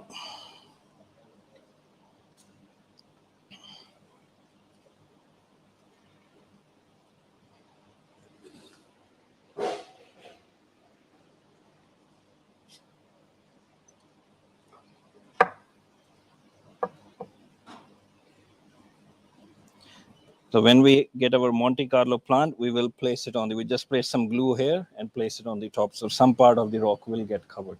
So I am taking into consideration that it will get covered.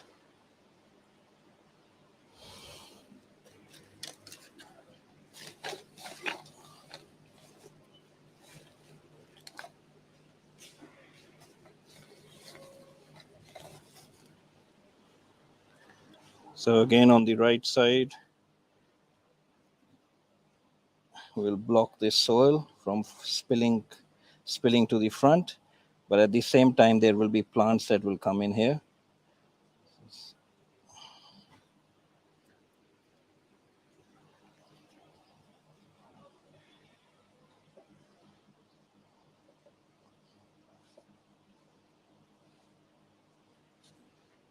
So why I changed the rock is because you can see the slope, just to follow the contours of the driftwood.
So in the nature, things are always entangled, right? Between roots, they're never clean, perfect.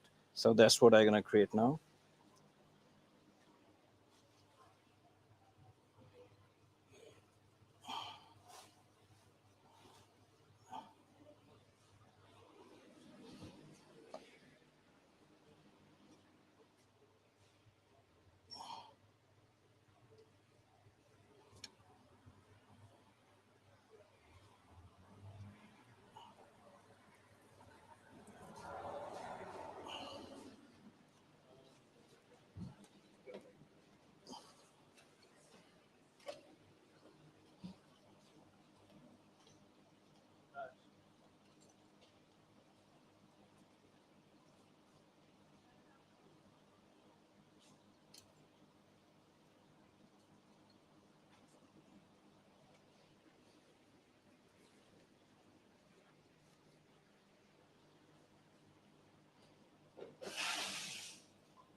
So again, I'm trying to put more detail. So you can see on this side, so we have, you know, how it's all about adding extra detail in it. So I will add certain rock here, little bit small rock, and then put this piece on top of it.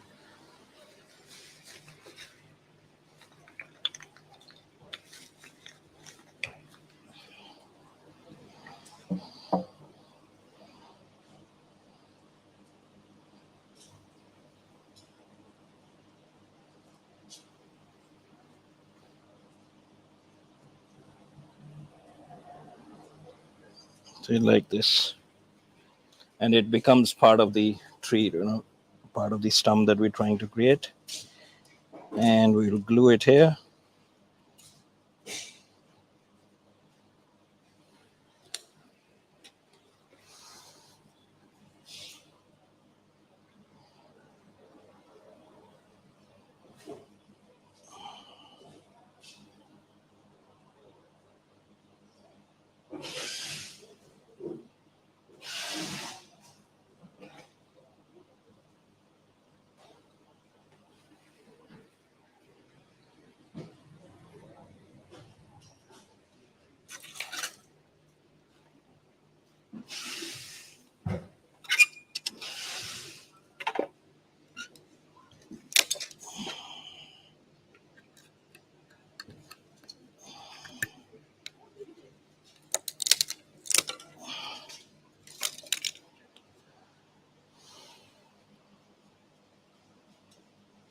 So again, I'm adding a little bit more detail.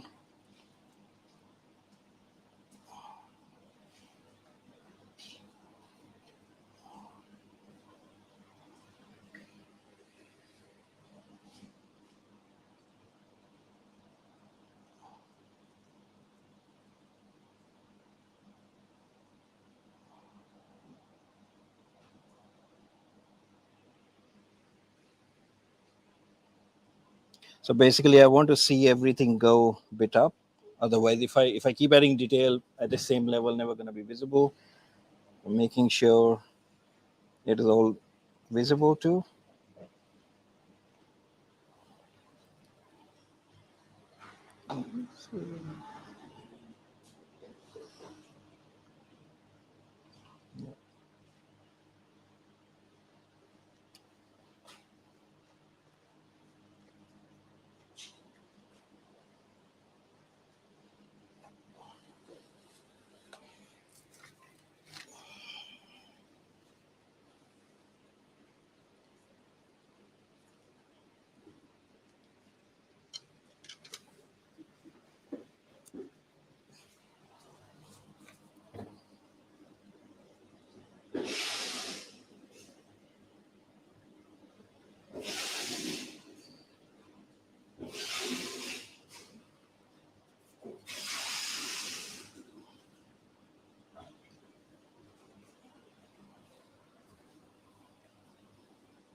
So again, I'm adding more and more rocks to create more detail.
So again, this rock make it possible that we have everything integrated to each other, rocks and diffusion of rocks and driftwood. That's what I'm trying to do.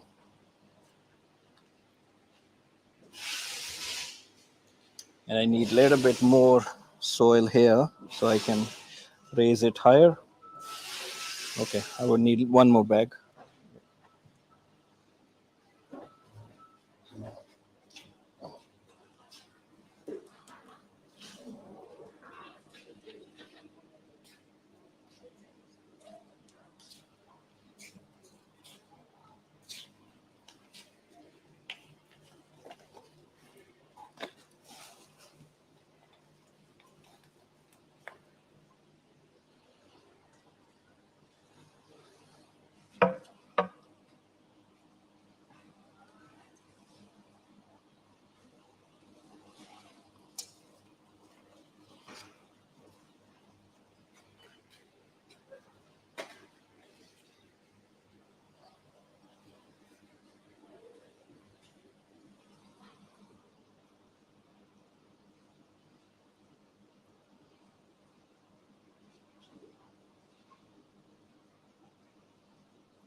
So yeah, basically what we're seeing is there's a bit of a path that will go all the way back on the right side.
So the other thing that I want to do is want to expand a little bit this so that it's in, that it doesn't look out of place compared to the right side.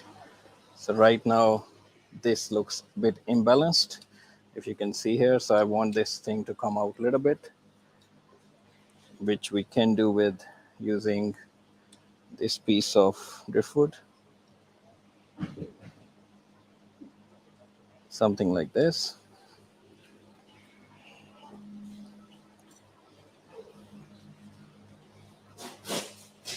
Yep.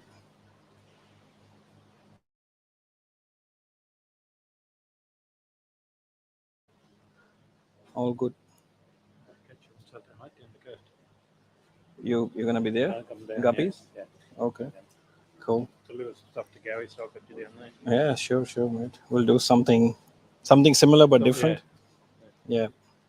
Oh, mate, I'll see you down there. Cool. Thanks, for thanks, man. Family come and be there or not? Gold Coast. We'll see. I'm not sure how far. How far is he from that Surfers Paradise? 10, 15 minutes. Oh, then they will. Yeah. Yeah. Then they can come in and drop. Yeah. Drop me, and then they can go. Yeah. I mean, they're gonna get bored here. That's why they've been in a lot of like in the comp. They were in that comp whole day. They were standing, both of them. Yeah. So yeah, now they're shopping somewhere. I don't know where they are. All good. Thanks, buddy. Yeah, cool. I will update you once it's finished.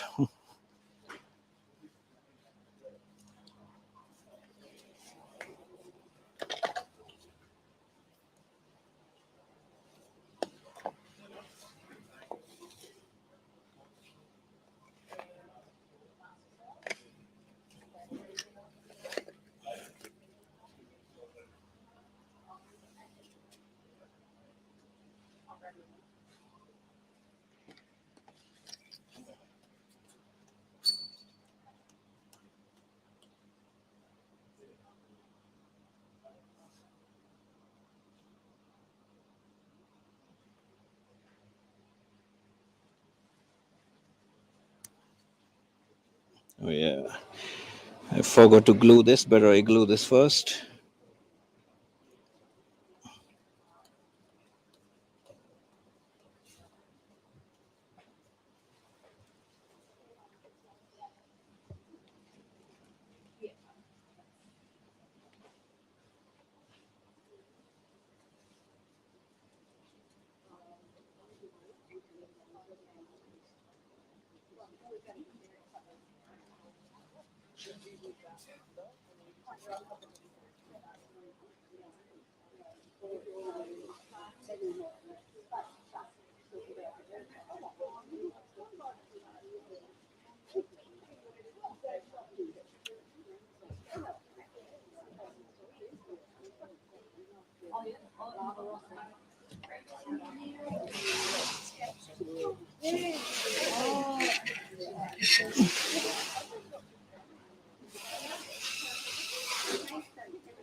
Have a look.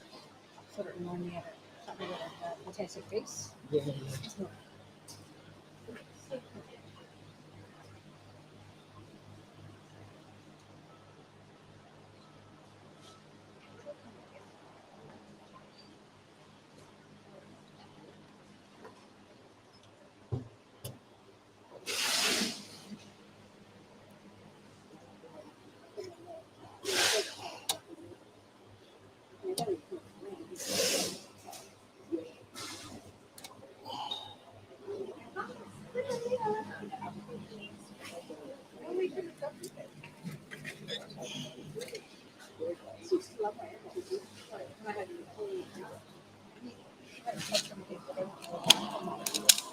All right, again, this piece will be more to create the depth at the back. If you can see.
not liking this.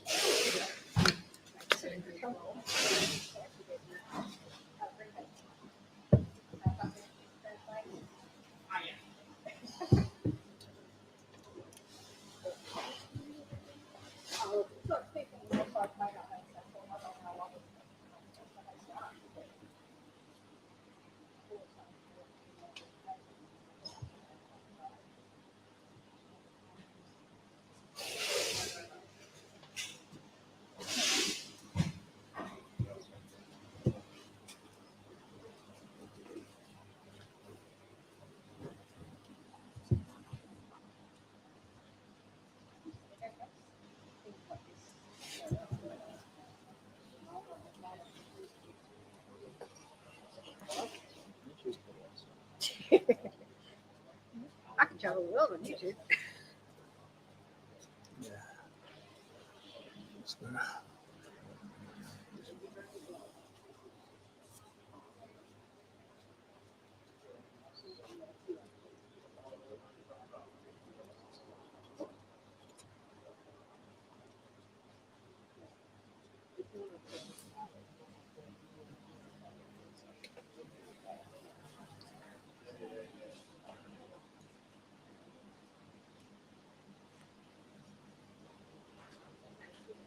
Can I have small glue?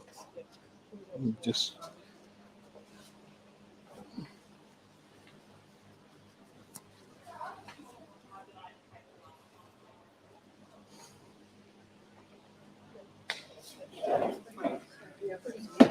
that's okay.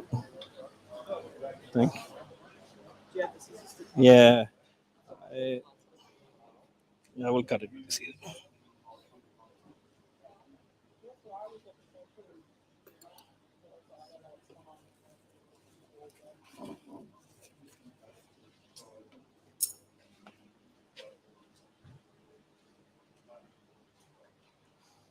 What's the time? 1 o'clock, right? By 1:30 we need to finish. Plants came in, or plants are here? Oh, that's good. So I can't take rest. Huh?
So yeah, guys, I added this extra driftwood piece just to create more mass here, and also it will all the way go up.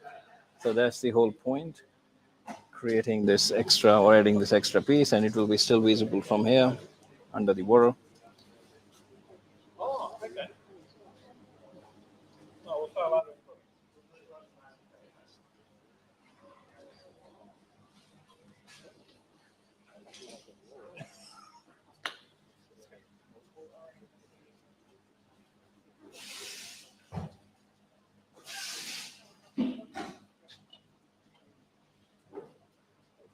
All good, man.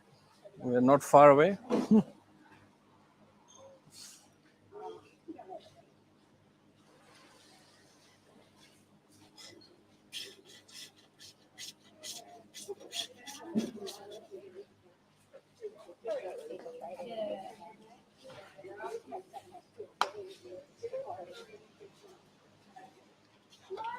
That would have came in a while ago now. Nice. Had to make Cool. few alterations. No, it's maybe okay. through some of the stuff that we're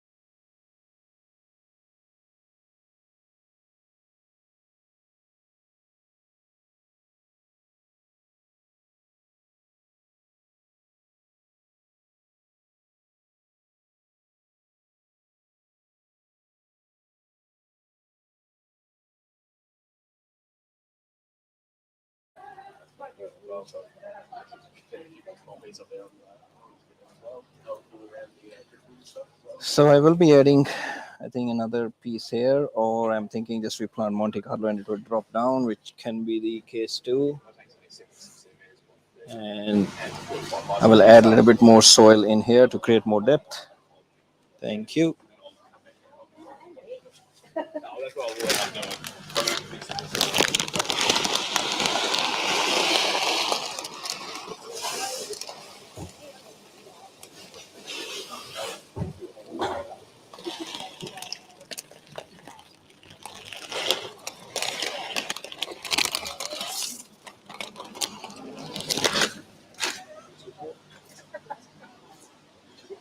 Yeah, yeah. So yeah, we just start off small. It's just like this is where this is. Yeah, it's like, oh yeah, she's one thing is if we do our application, she's like, see how you go with it. She's a good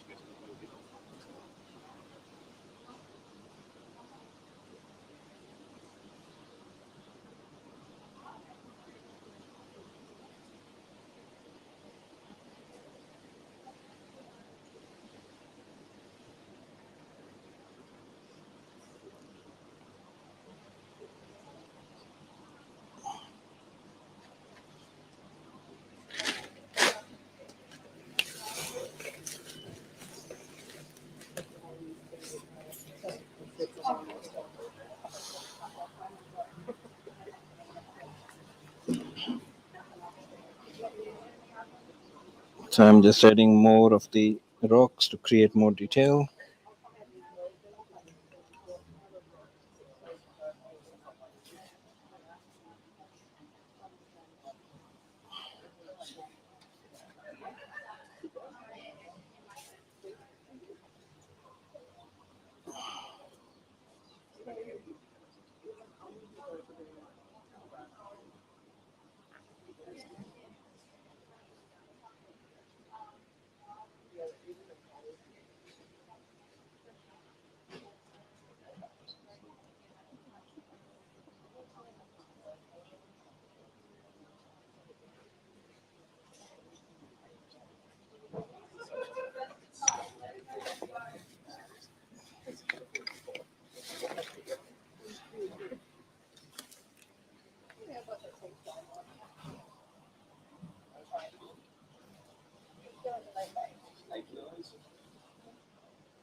turn.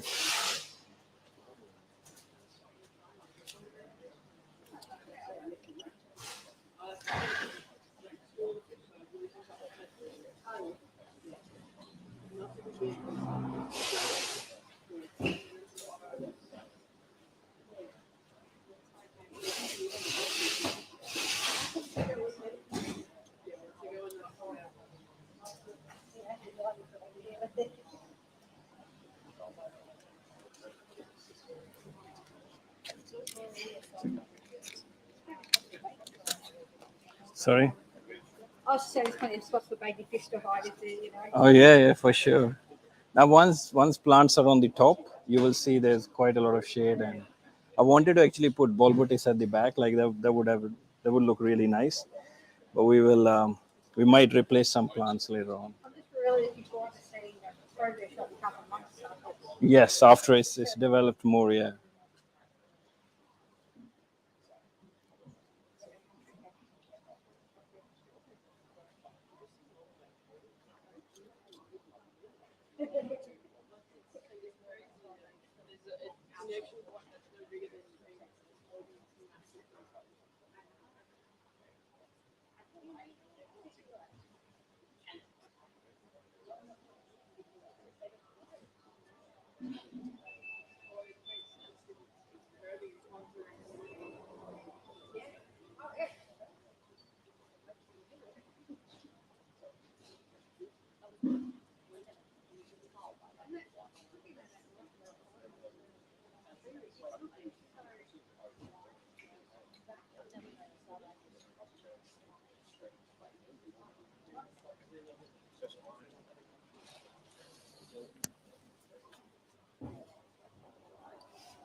You have any white sand, like any type? Yeah, like even cream one or anything. Yeah, natural looking. Yeah. Yeah, yeah, cool.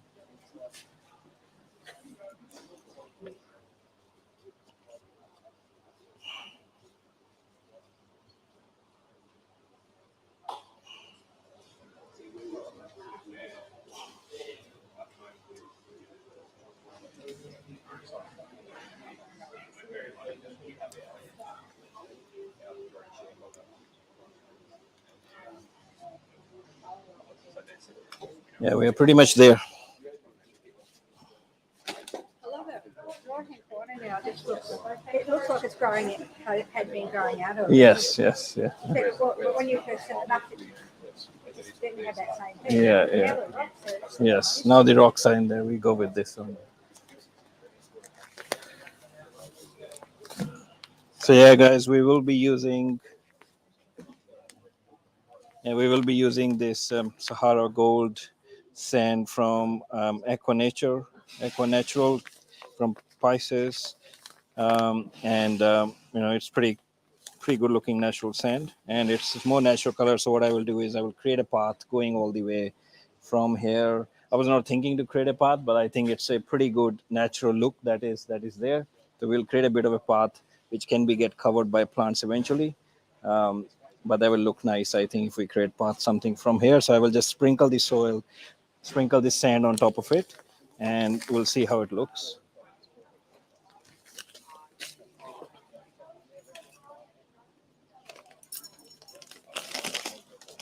You have any small container or anything which is like any mug, anything to smoke?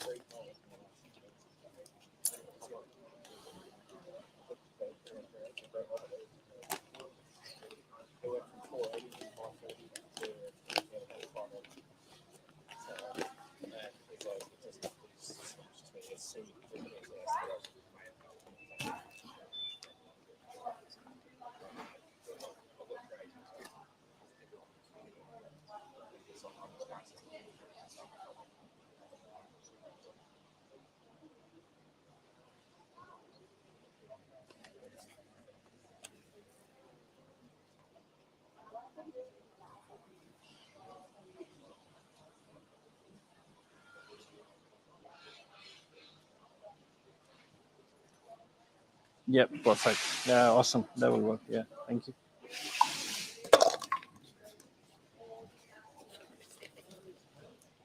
So I'm just adding this white sand to create a nice path. And I like to add it on top of the soil. So why I add it on the top of the soil is because soil is still underneath. If plants go on the under the soil, they still get the nutrients. So normally I mostly add that. I know it will mix up with the soil. Some people don't like it. I don't mind it. Eventually things get mixed up. It's not bad for the soil anyway, this sand.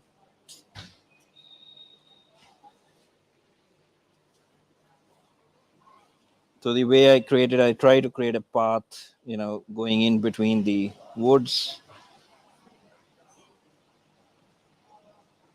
And then it just disappears.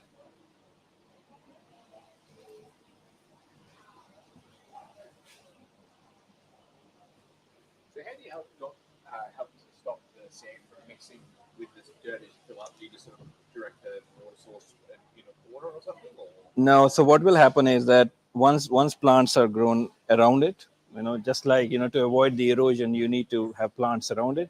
So plants will hold it, and what happens is after a couple of months, you can add a bit more sand to it, and it will give that look.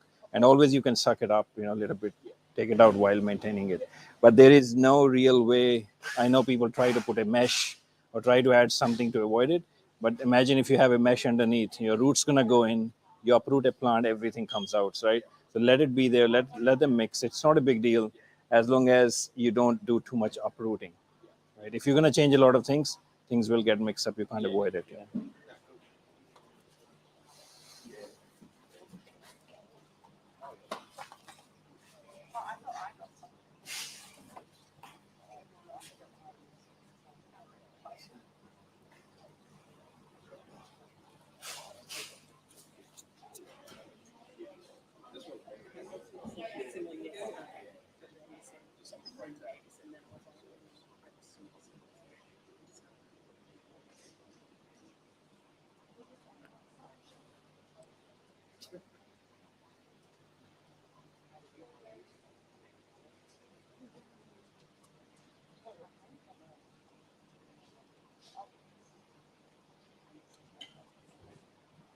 Yeah,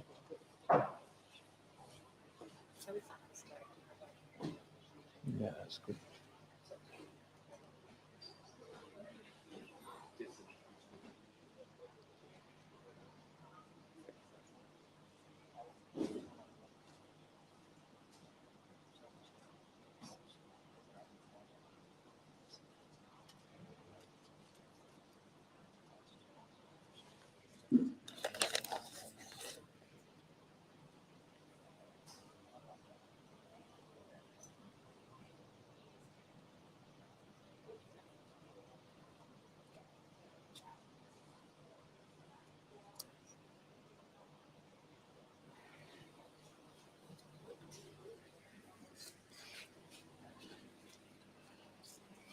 I think Dean had the small pack of stones. I think outside, if I can get that. Which stone? The same rocks, dragon, but in a small packing.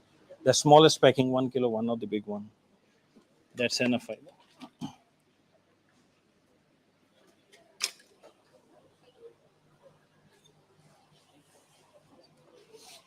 need one root from the other side.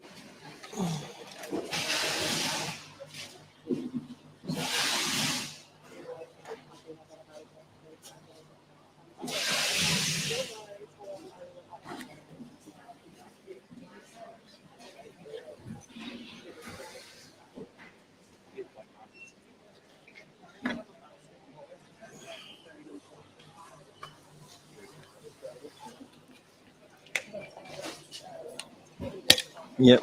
Yes.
Okay.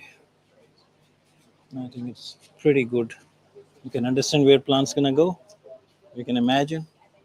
It's a path. So normally wherever you see all these stones, they will be half covered by Monte Carlo. So stones will be quite less visible.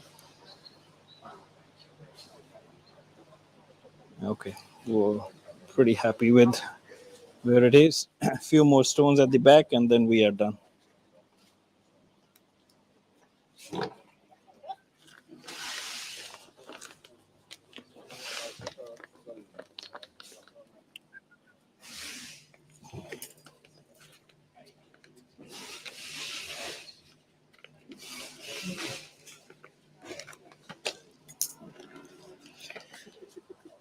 So yeah, guys, I'm using these small stones, crushed rocks from Dragon Rocks. They are pretty good. They're already pre-crushed. You can use them for detailing stuff. So once I have all these rocks, so I will add some of them on the corners. It's the instant detailing that you can do with them. So again, this one I will scatter it randomly, but still, arrange them in a shape so it looks like they are kind of flowing with the scape. But you scatter them like that. And these stones can be also used to attach any kind of plants. So if you have Anubis nana petite or small, bucket flandria or any of these rhizome plants, attach them to that, put it in the tank. Easiest way to add plants.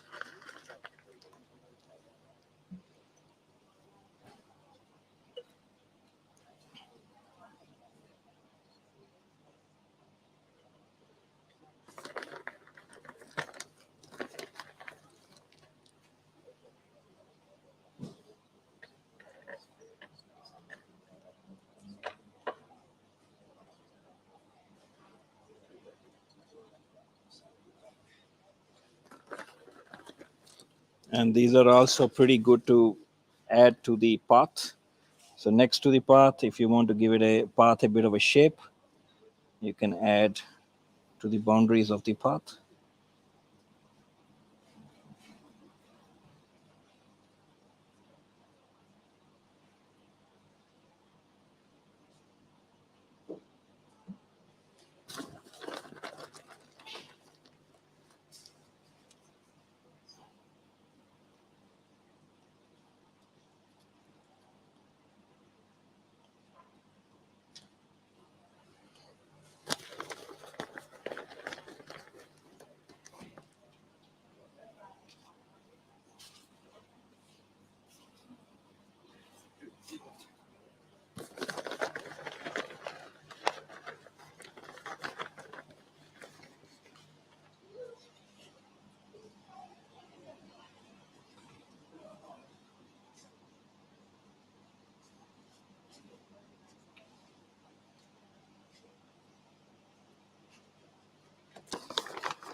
Cool. All right, one last.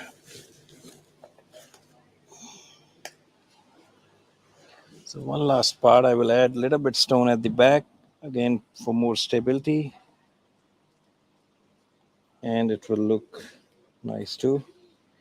A little bit more detail.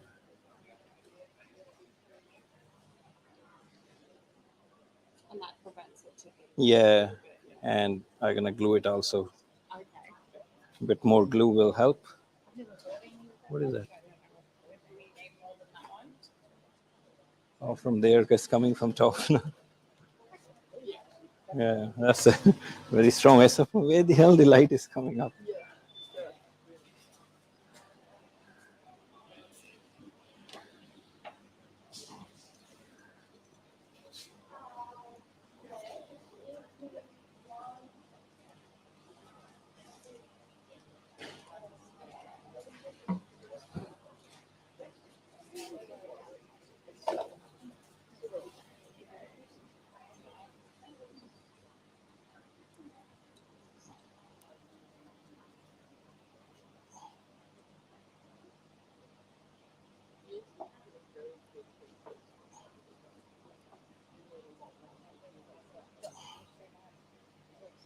What are you saying? Or just talking about how much glue Yeah. he wants to scratch small glue. And I was like, No. It depends what size tank, what you want to do. I think, bigger one is good. You can glue plants, and it's not I think it's for $10 difference. I think so. It's like $10, $9 or $10 difference. Not a. Yes. Yeah. As long as you just close them, because otherwise they react. I never had a problem. Use it for almost a month. Like few guys who buy it, they keep it there for months. So no problem.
All right, guys, I'm pretty much done. I just want to put something here which can create a bit more contrast or darkness. So I will try to find a driftwood piece, maybe stocky one or not brunchy, that I can fit in here. And if I can, one small one here. I will go outside, find it, and then we are pretty much done.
So I'm thinking if I can stick something on this side, but I know it will be pretty tricky. So I'm gonna trim few things. Let's see.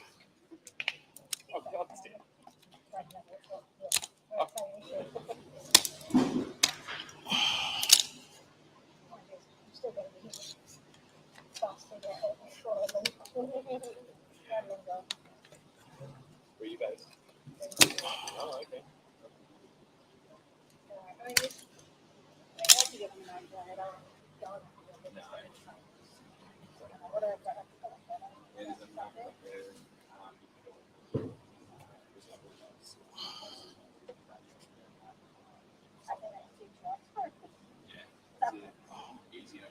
Not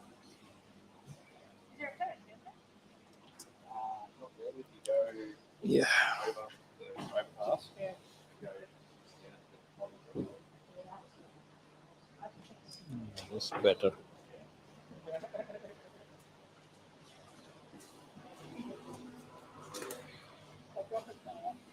find out later when you vacuum it. I don't have a car. So I'm not really into the car. Someone's driving for one day. Yeah.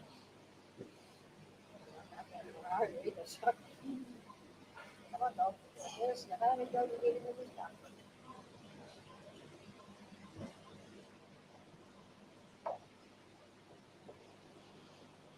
All right, we're done. I just have to glue something, glue a bit more, then we will be ready to fill it up, or ready to plant first and then fill up.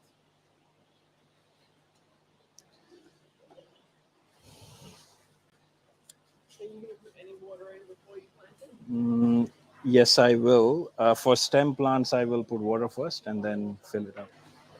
But not now. You can. I will take a bit of a break after this and then do it.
I'm gonna cut that.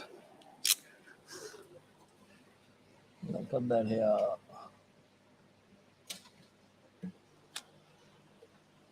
It's annoying me. I want up that piece. I can afford that one.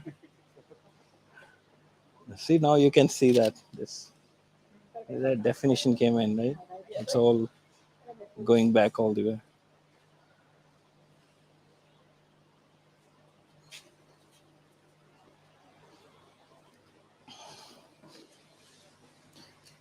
So yeah, guys, I'm pretty much done with this. I will try to glue certain parts after having a little break. I'm tired, but I think that's the final result. I know maybe in the on the screen you might not be able to see, but once a lot of this thing gets planted, it will get a definition. It will get more visible, and also all these driftwoods will highlight more once we have a moss on them. So I did add additional rocks here because they will get covered eventually with Monte Carlo. So we will have Monte Carlo planted here, falling down. So it has a very nice effect to fall down. We will have moss here. Again, Monte Carlo will be, so this flat area that's here, we just put Monte Carlo and it will look all joined then.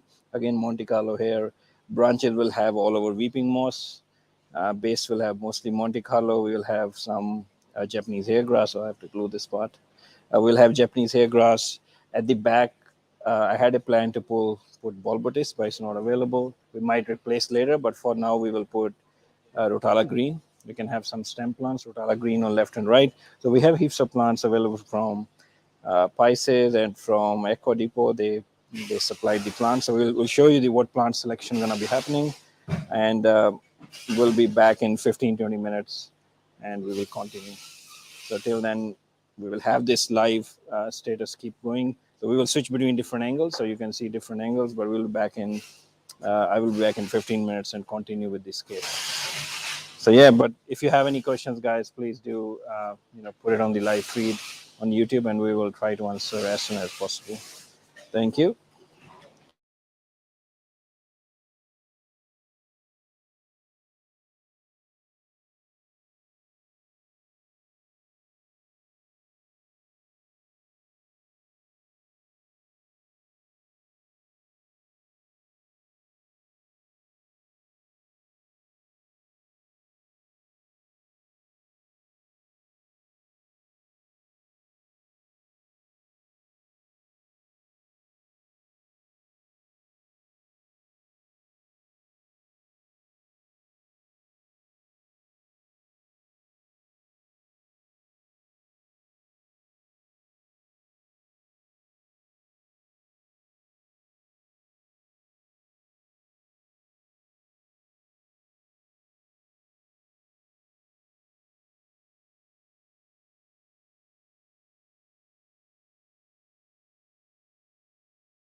So yeah, guys, we are back online, or I'm back from lunch. Just making sure that mics are on and you guys can listen. So if you are online, just let us know. Uh, but we're gonna start the planting, and you can see we have super lush green plants that we got. It's a mix of from Pisces and from Aqua Depot. So I know I had a chat with Graham and Pisces, and asked John to got the best quality plant. So you can see, it's really nice and healthy styrogaine resin that we will be using. We have Japanese hair grass, cypress helveri, really nice, and adult plant which we will be using at the background. We have Rotala green, and also on top of that, uh, staff at Technan really helped me to cut the weeping moss into small portions that I will be sticking straight on the driftwood. So first we'll start with the moss, because that definitely gonna take quite a lot of time. And also I will show you the moss that we got from Aqua Depot. And if you're a shop, you want some nice quality stuff, they come in real small containers, nice small portions. I mean, it's pretty big if you take them out, but you can chop them into nice small portions when you want to stick it on the driftwood. So let's start with the plants, with the moss, and then after that we will also discuss uh, complete detailed discussion on the Jag Aquatics fertilizers. We will discuss the pro range and the advanced range while the water fills up, and in between, planting and yeah, it will be a complete explanation on the fertilizer, how best you can use for your newly established tank, or for the tank that is fully established, and if you want to switch over to the Jag Aquatic range. And again, there's a 15% off right now if you want to buy from Technan for today only. All right, let's get started with attaching moss to the driftwood. So yeah, Robin, we can move to that camera, and we can zoom in if you want to zoom into, mainly focus on the driftwood, because I will be using glue to join them.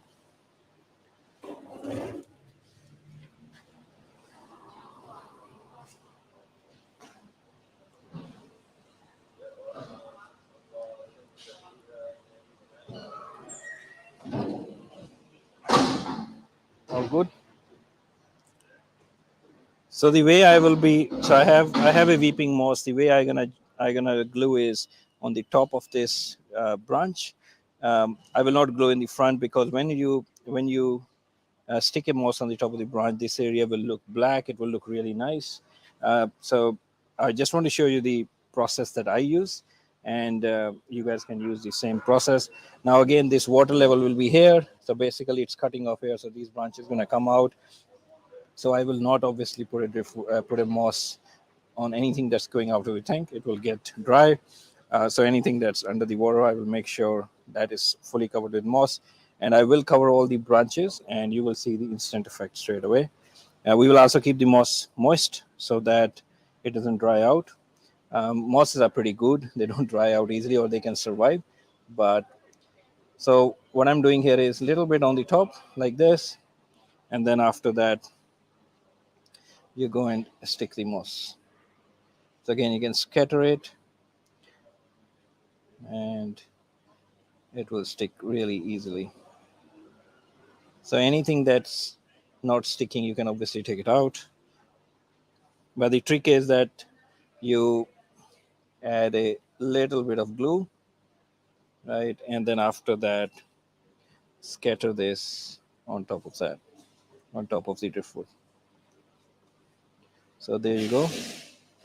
So really easy. If you're using a glue, it's really easy to attach moss to the driftwood, and it looks natural straight away. Right? Simple.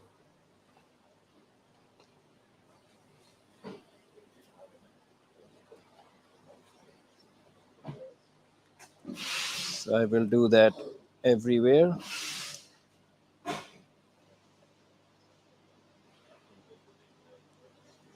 Because the glue dries pretty quick, so uh, only use the glue at smaller portions and do it again. So there you go, quite easy. And again, wherever there are white areas or where you have a bit of a broken driftwood, we will cover it with the moss, so it looks more natural. And moss will also take a grip very easily, so it will grip the driftwood after some time.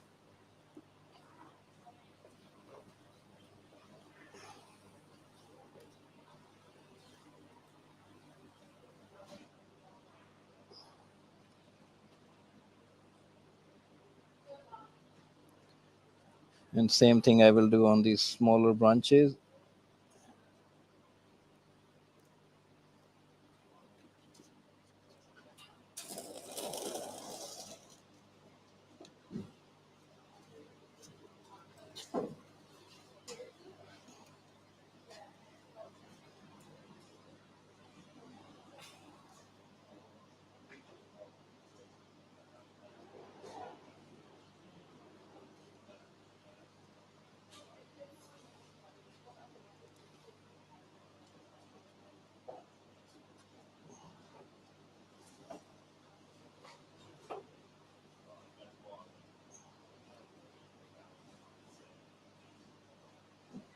So there you go, one branch is covered. So same thing I have to do for all the other branches. I know it is a bit of a time consuming job, but the effect that you get is pretty awesome. So I don't mind working a little bit hard on the moss, and slowly you can work your way from front to back of the scape. There's no need to rush if you want the best effect.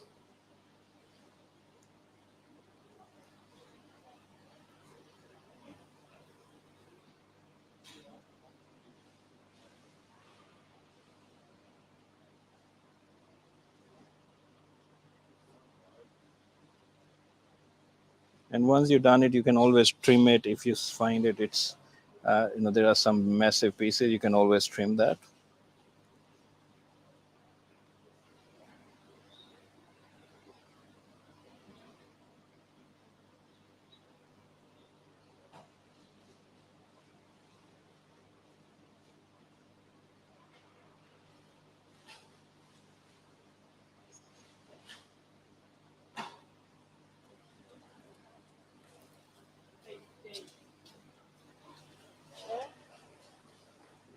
Under the plant, there might be an empty bottle, I think that's called LCA. You change them.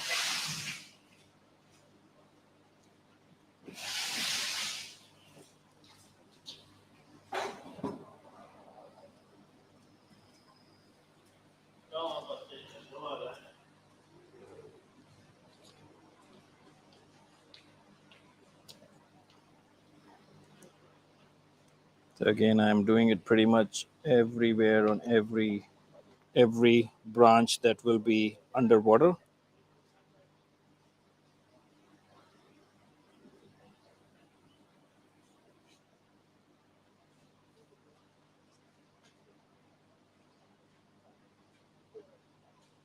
How long will that glue take to dry? It will, like with the moss, it takes like 4 to 5 seconds. Yeah.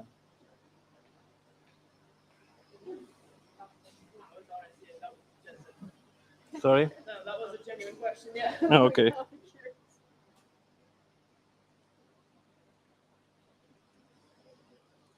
Yeah, it's already, so you can see there are some parts a little bit white, so it's already dried there basically. Yeah.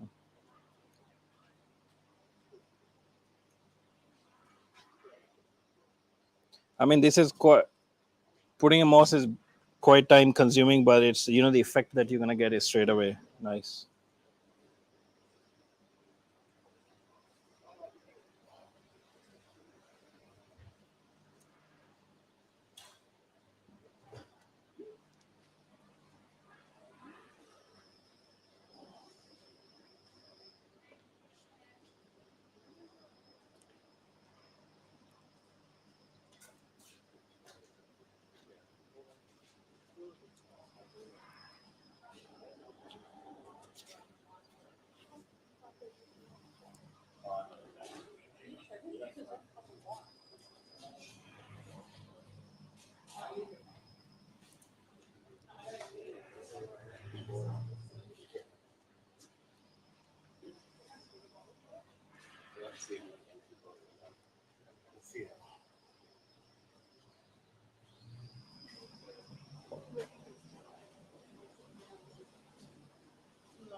Yeah. To keep this stuff up, because it's going to take a while.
Cute.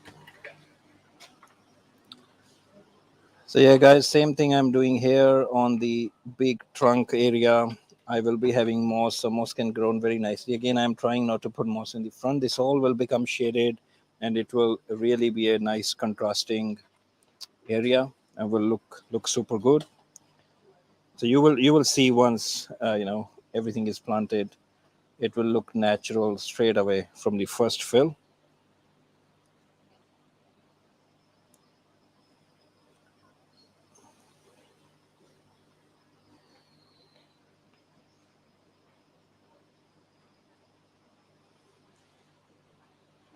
So I will have a bit of Monte Carlo on the top too, but all these end branches will have moss.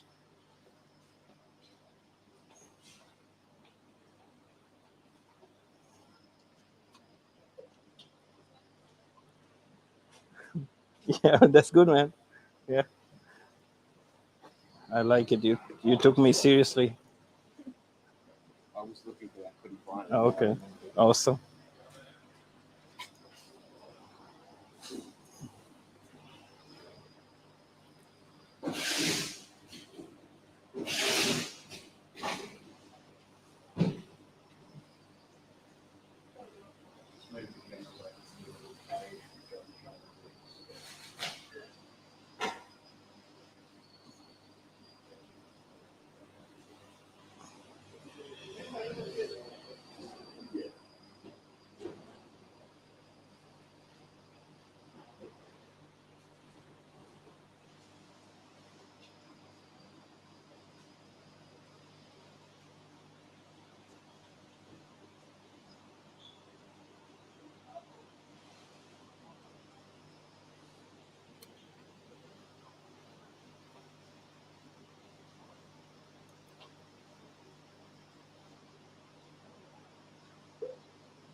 So I will do same here on the top of this wood. We will have a nice, like the moss is growing on the roots, so that kind of effect.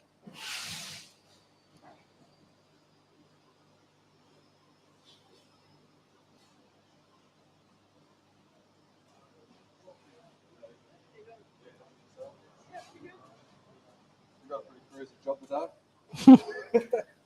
It's a stressful job. When things go wrong, then it's not an easy job.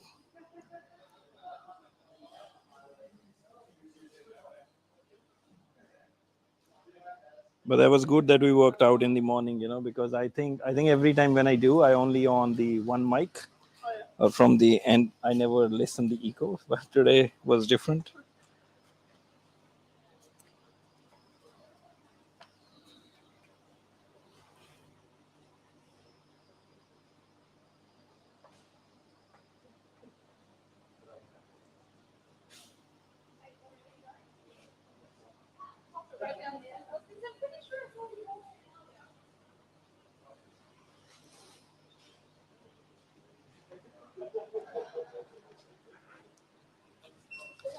So I would like to keep the moss little bit moist. I know I will wet the other part of the wood, but that's okay as long as I can keep it a bit moist. Don't want it to dry.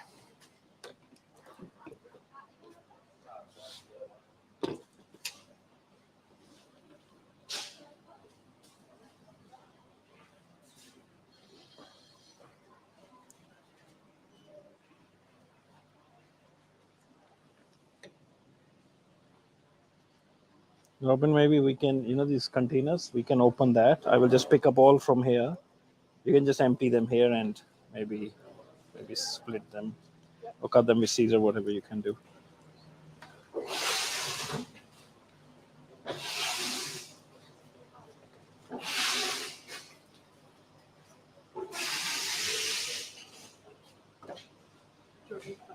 Yeah, just cut them a little bit. Same thing what you did before. Yeah, chop them a little bit. So it's much easier to join the moss on the branches if we chop them into smaller portions, and because they will grow pretty quick that way also. So they are chopped, and also we will keep them nicely trimmed, and that way they are in control and they kind of follow the shape of the driftwood. If you let them grow too much out of control, eventually your driftwood will not be visible, and we don't want that.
bad.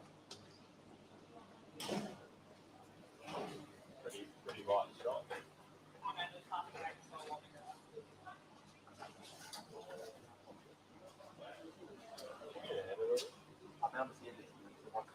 Oh, no, you're right. Thank you.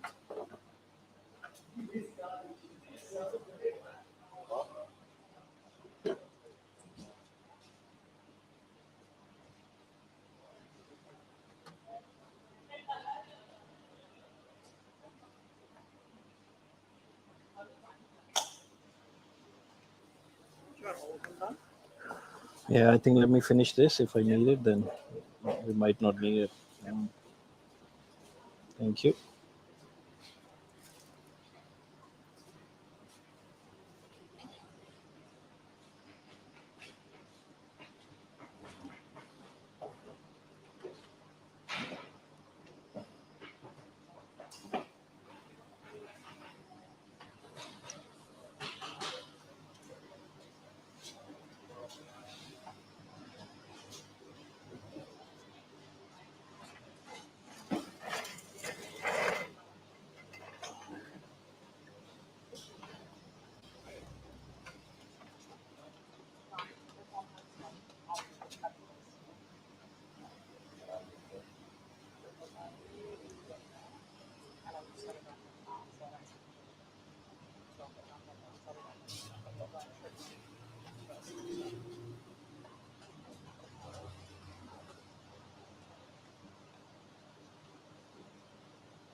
$3:30. What time you guys close? 5?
So again, guys, the fellows who are online, I'm just attaching the moss on the driftwood and making sure that it's on the outside so that the inside part of the driftwood can create contrast, like you can see here. And we will keep the moist wet, moss wet also. So as we go.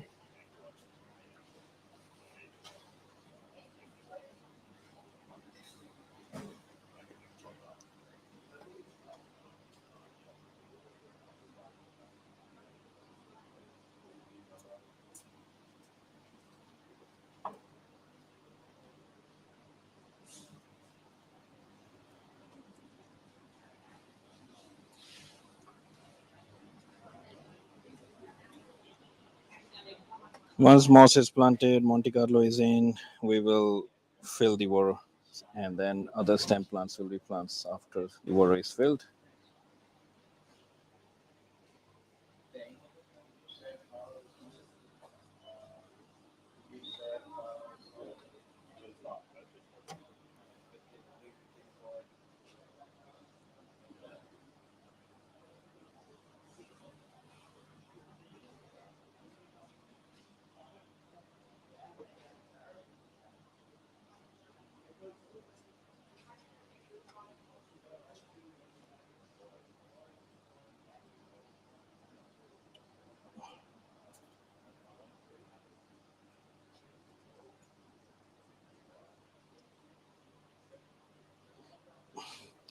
If you have any questions, fire up, okay? I know online most of the people might be sleeping, they're gonna wake up maybe in the night.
So guys, this is all about the detailing part. So first we did with the driftwood, now we're doing with the plants.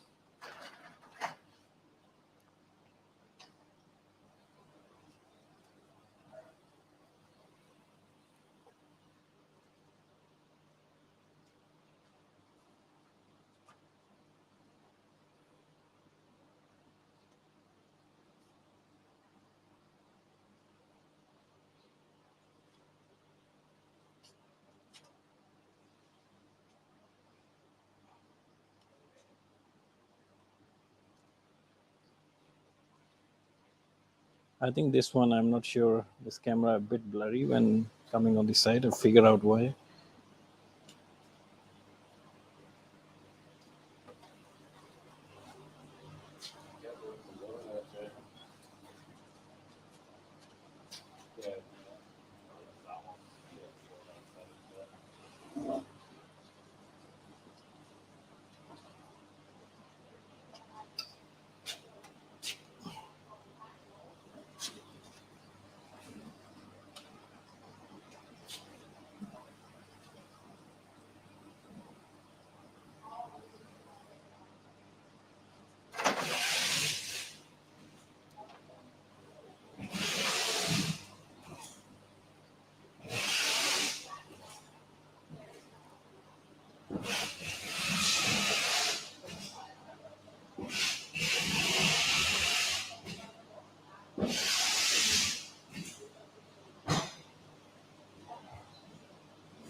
Yeah, and I'm gonna grab I'm gonna grab three smaller bristle knives with me. You don't have any of those slimy suckers, do you? So right side looks pretty good. It's pretty full. We will I will just add a little bit here and maybe a little bit there, and we are good to go on the right side because we're gonna add Monte Carlo also a bit.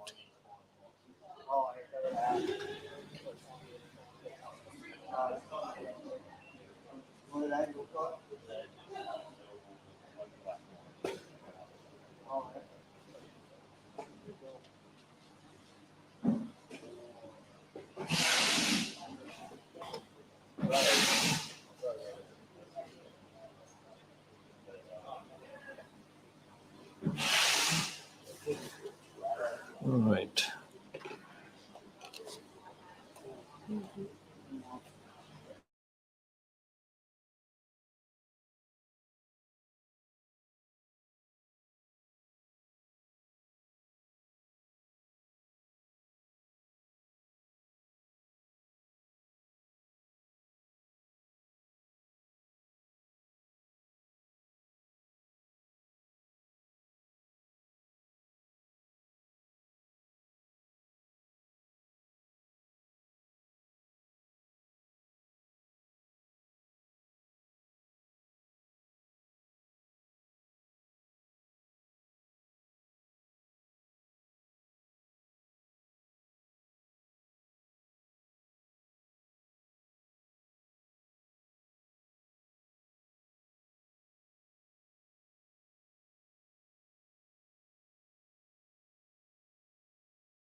So guys, this is the Monte Carlo that I got from the suppliers, and it's pretty good. As you can see, what we're gonna do is we'll put some glue on, especially on this kind of areas, a bit flat. Put some glue on and stick the Monte Carlo. It will fall down really nicely. So as long as you have a big bunches, and then you can put it something like this. So it will look really neat and it will drop down. So that's what we're gonna try to do here.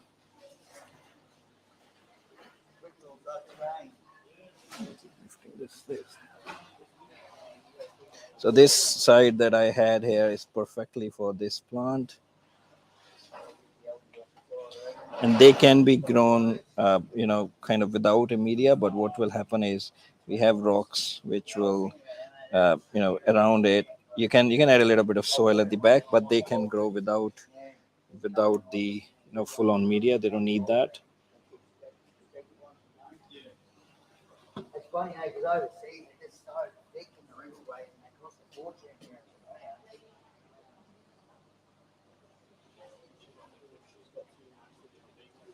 Oh, yeah, that's cool. And here I am putting in. So if you're using a dragon rock, it's the best place to put your Monte Carlo there.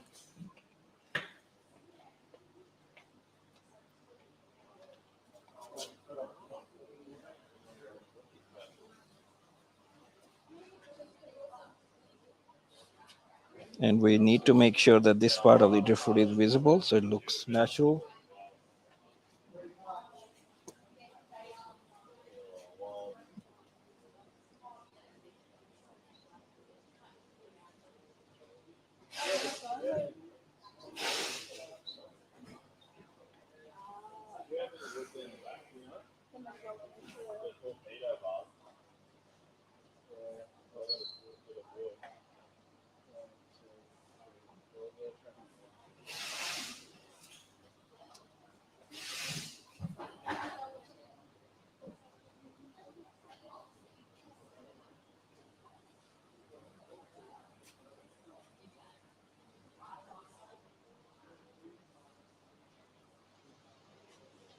I might not add here.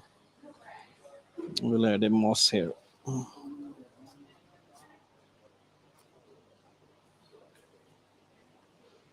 This part I will do it.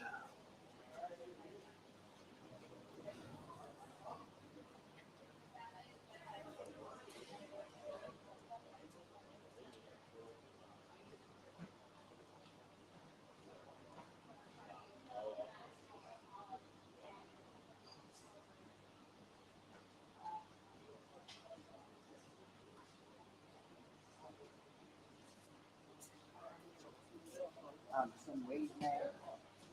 And, yeah.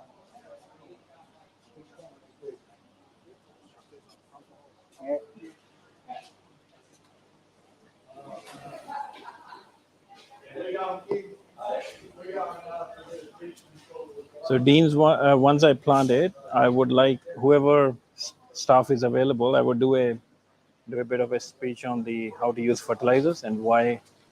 I mean, what different we done on Jag Aquatics fertilizer compared to others. So if you want any of the staff member to be part of it, and while I do a video, I can, they can ask questions. I can educate them that what is the difference between them and CCAM or LC or anyone. I will not name the other brands, but I will tell what's the difference in there. If you want.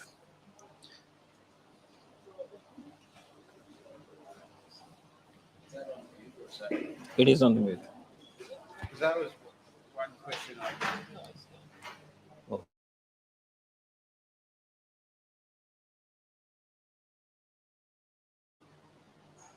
It doesn't matter. We can discuss always. Is that on you? No, go for it. I will just put it now.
Now? Yeah, you can, no problem. I will just do a little bit more planting. I mean, when you come in, when you want to, I can move away.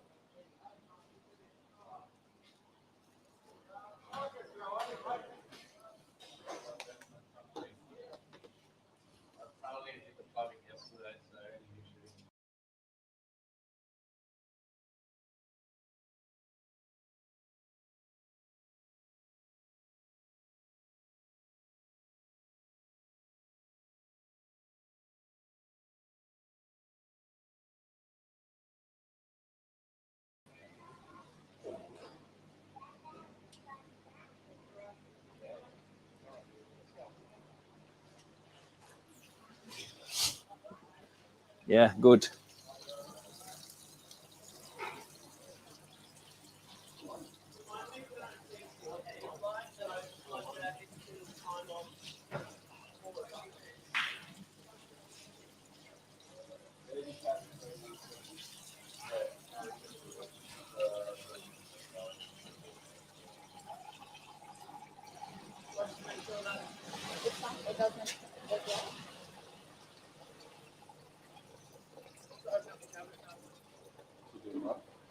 To make sure that something can go dry, but I highly doubt it.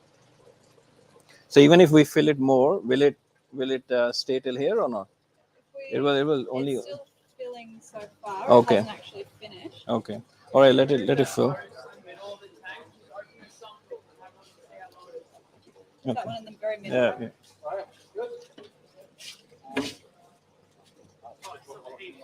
Cool. So it should be able to do it. Okay. So it's just starting to drain down now. So we'll see in Okay. a second. All right. That's okay. Pull it down, let it down. Grab that. I don't highly doubt it. Okay. Cool. Yeah, that's And I'm probably good.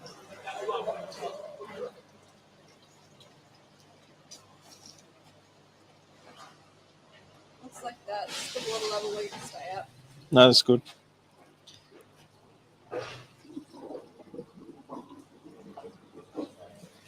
That moss out of the water, just need to get sprayed every day.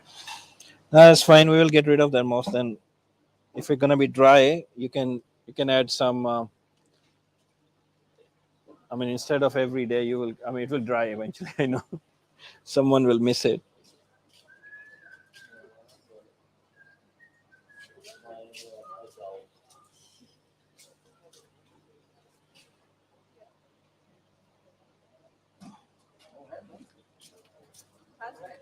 All day. Is there a way to do a manual? Manual focus. Because I'm zoomed in quite a lot. Yeah. And it keeps connecting to your arm. Yeah, it will be auto. Oh, yeah. You can go to that software. Thank you. Go. I show you. So go to that arrow. Just click on the arrow. Yeah. And just click on that second last icon. Yeah. Click on that. Yeah. Or double click on it. Maybe. Yeah. So here, zone focus. Or it says autofocus, right? Or you can say, yeah. Click that. No, it does a autofocus on. There is. It doesn't have any. Do you change it on the actual camera? Now the thing is, this is going through the software. If I can't do anything on the camera now. Right, okay. Yeah. Okay. That's okay. Yeah, I think we have. I know what you mean, because I remember before someone was saying as soon as you plant things, but yeah, you have to live with it for now.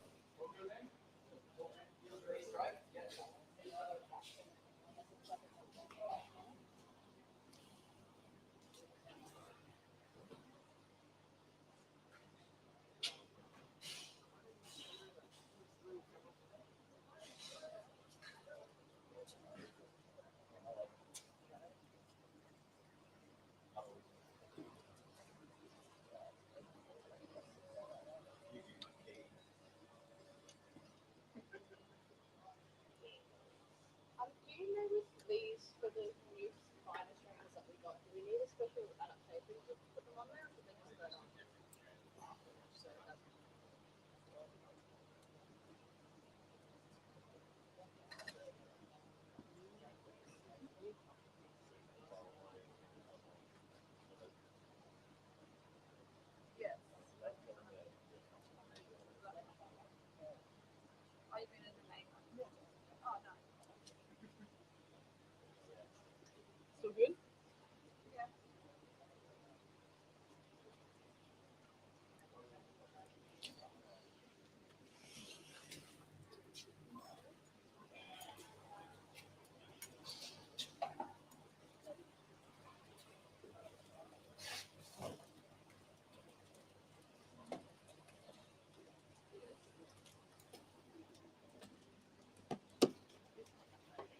You have a net, fishing net. You got that? Yeah, it's saying.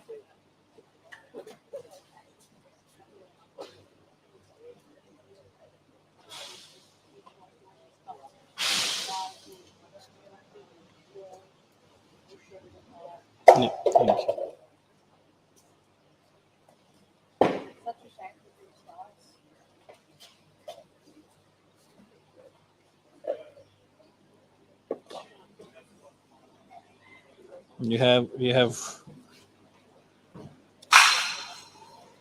You will have duckweed to play with. Lord. Duckweed. I saw it when I was busy, like doing Monty and stuff like that. I was like, That's okay. You can, as long as you can net it out. yeah.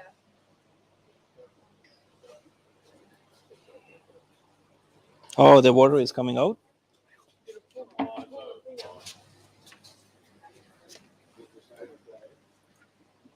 Hmm?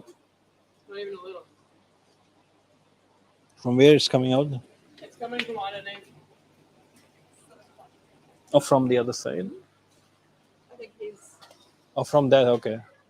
You're doing something. Okay, that's fine. It's not leaking or anything. That's all good then. It doesn't bother me as long as everything is okay.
All right, guys, I have planted most of the stuff, and so we have used Cypress Hellferry for the sides, and as you can see from both the sides, Hellferry should grow like that, and a little bit coming from the back also.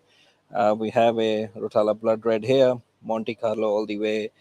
So there's obviously wood is a little bit wide because there's sand sticking to it, bit of a static, and also some glue, which will disappear eventually, and it will look more dark.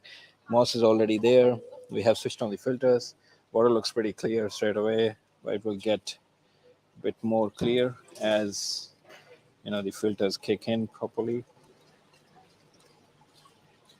And next we will do the quick discussion on the fertilizers, how to use it once I finish the planting.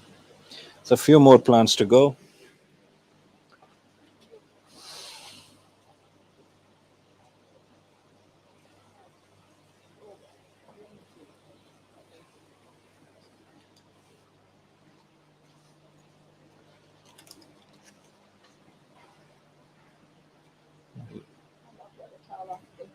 Yeah. So keep them at that height, keep them trimmed so it looks like it creates a nice sense of depth. We'll do something more.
See you, buddy.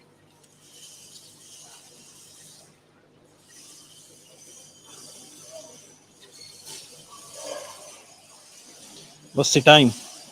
10-2.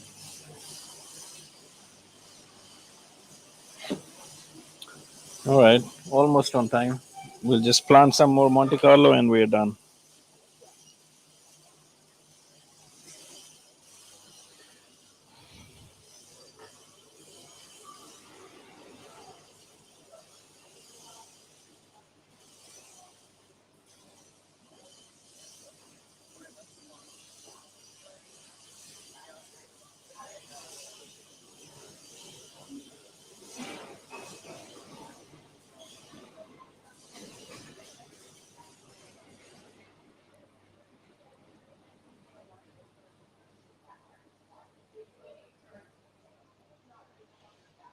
See, with the live session, one thing is obvious, it takes quite a time to achieve what people looks in the pictures.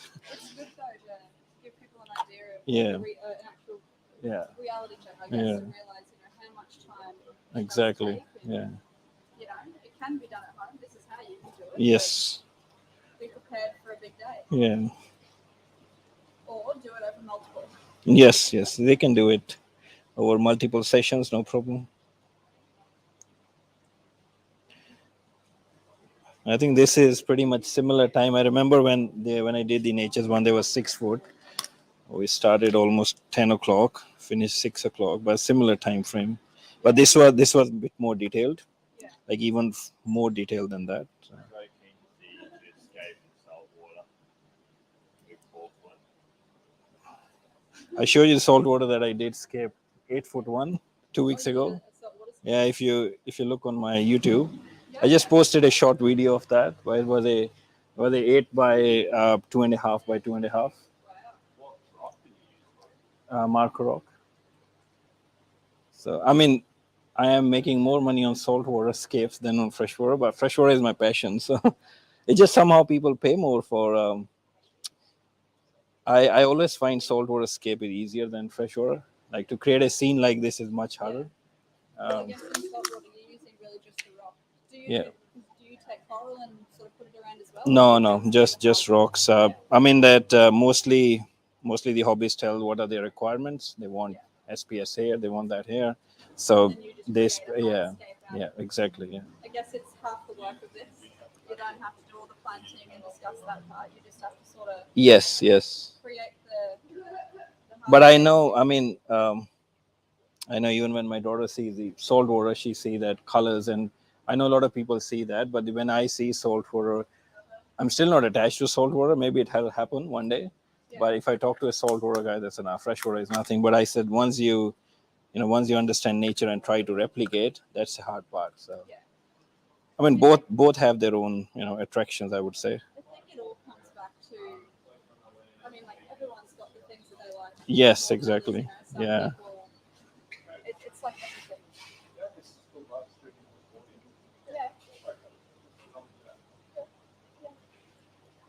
Yeah, we can talk anything, right? As long as we're not saying bad to anyone.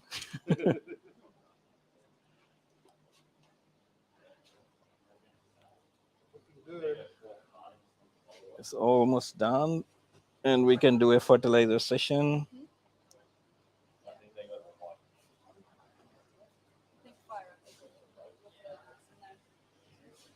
If your staff has to go, we can do a quick session on fertilizer. Then everyone can go, whoever needs to go, and then I can finish it up in 15-20 minutes. I don't want to hold anyone if they want to go. I'm not sure if they would stay and listen to all it anyway. I think Okay, that's fine.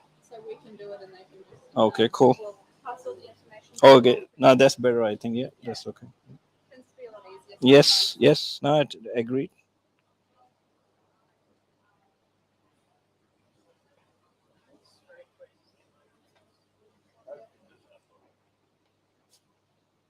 Can't wait till we can do a little kind of final touches, like make the plant perfect, and then see it when it grows a little bit. Yeah, 3 weeks. I think it will grow in pretty much. Yeah. So first water change in 2 days. You can do it tomorrow or day after tomorrow. I think you have a lot of new water here. I mean, you can just change water from your sump if you want. I would say just do a 50% water change, not more than that. Yeah. Well, I was going to say as soon as there's 7 of us on, so start at 9, open at 10. Come on.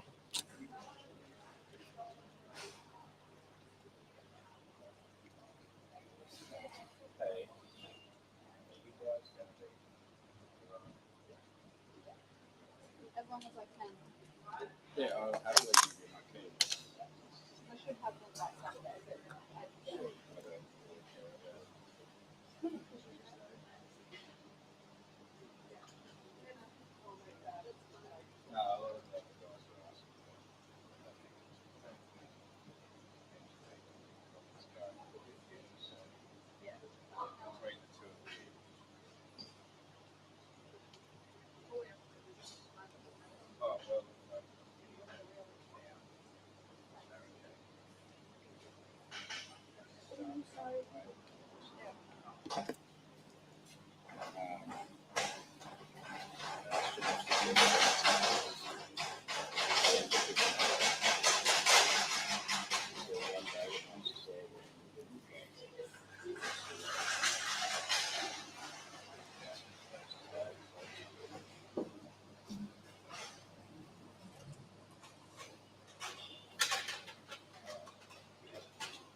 So I will take some shots here, but I think it will clear mostly tomorrow. And then you can send me some nice shots tomorrow morning.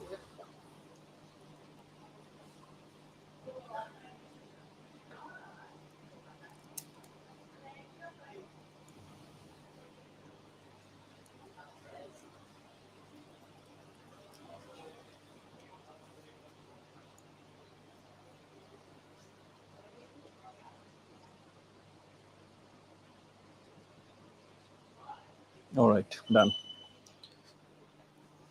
I will not stop, otherwise I can keep going for another hour. Okay. All right, we'll do a quick discussion on the fertilizers. So your camera is zoomed out already?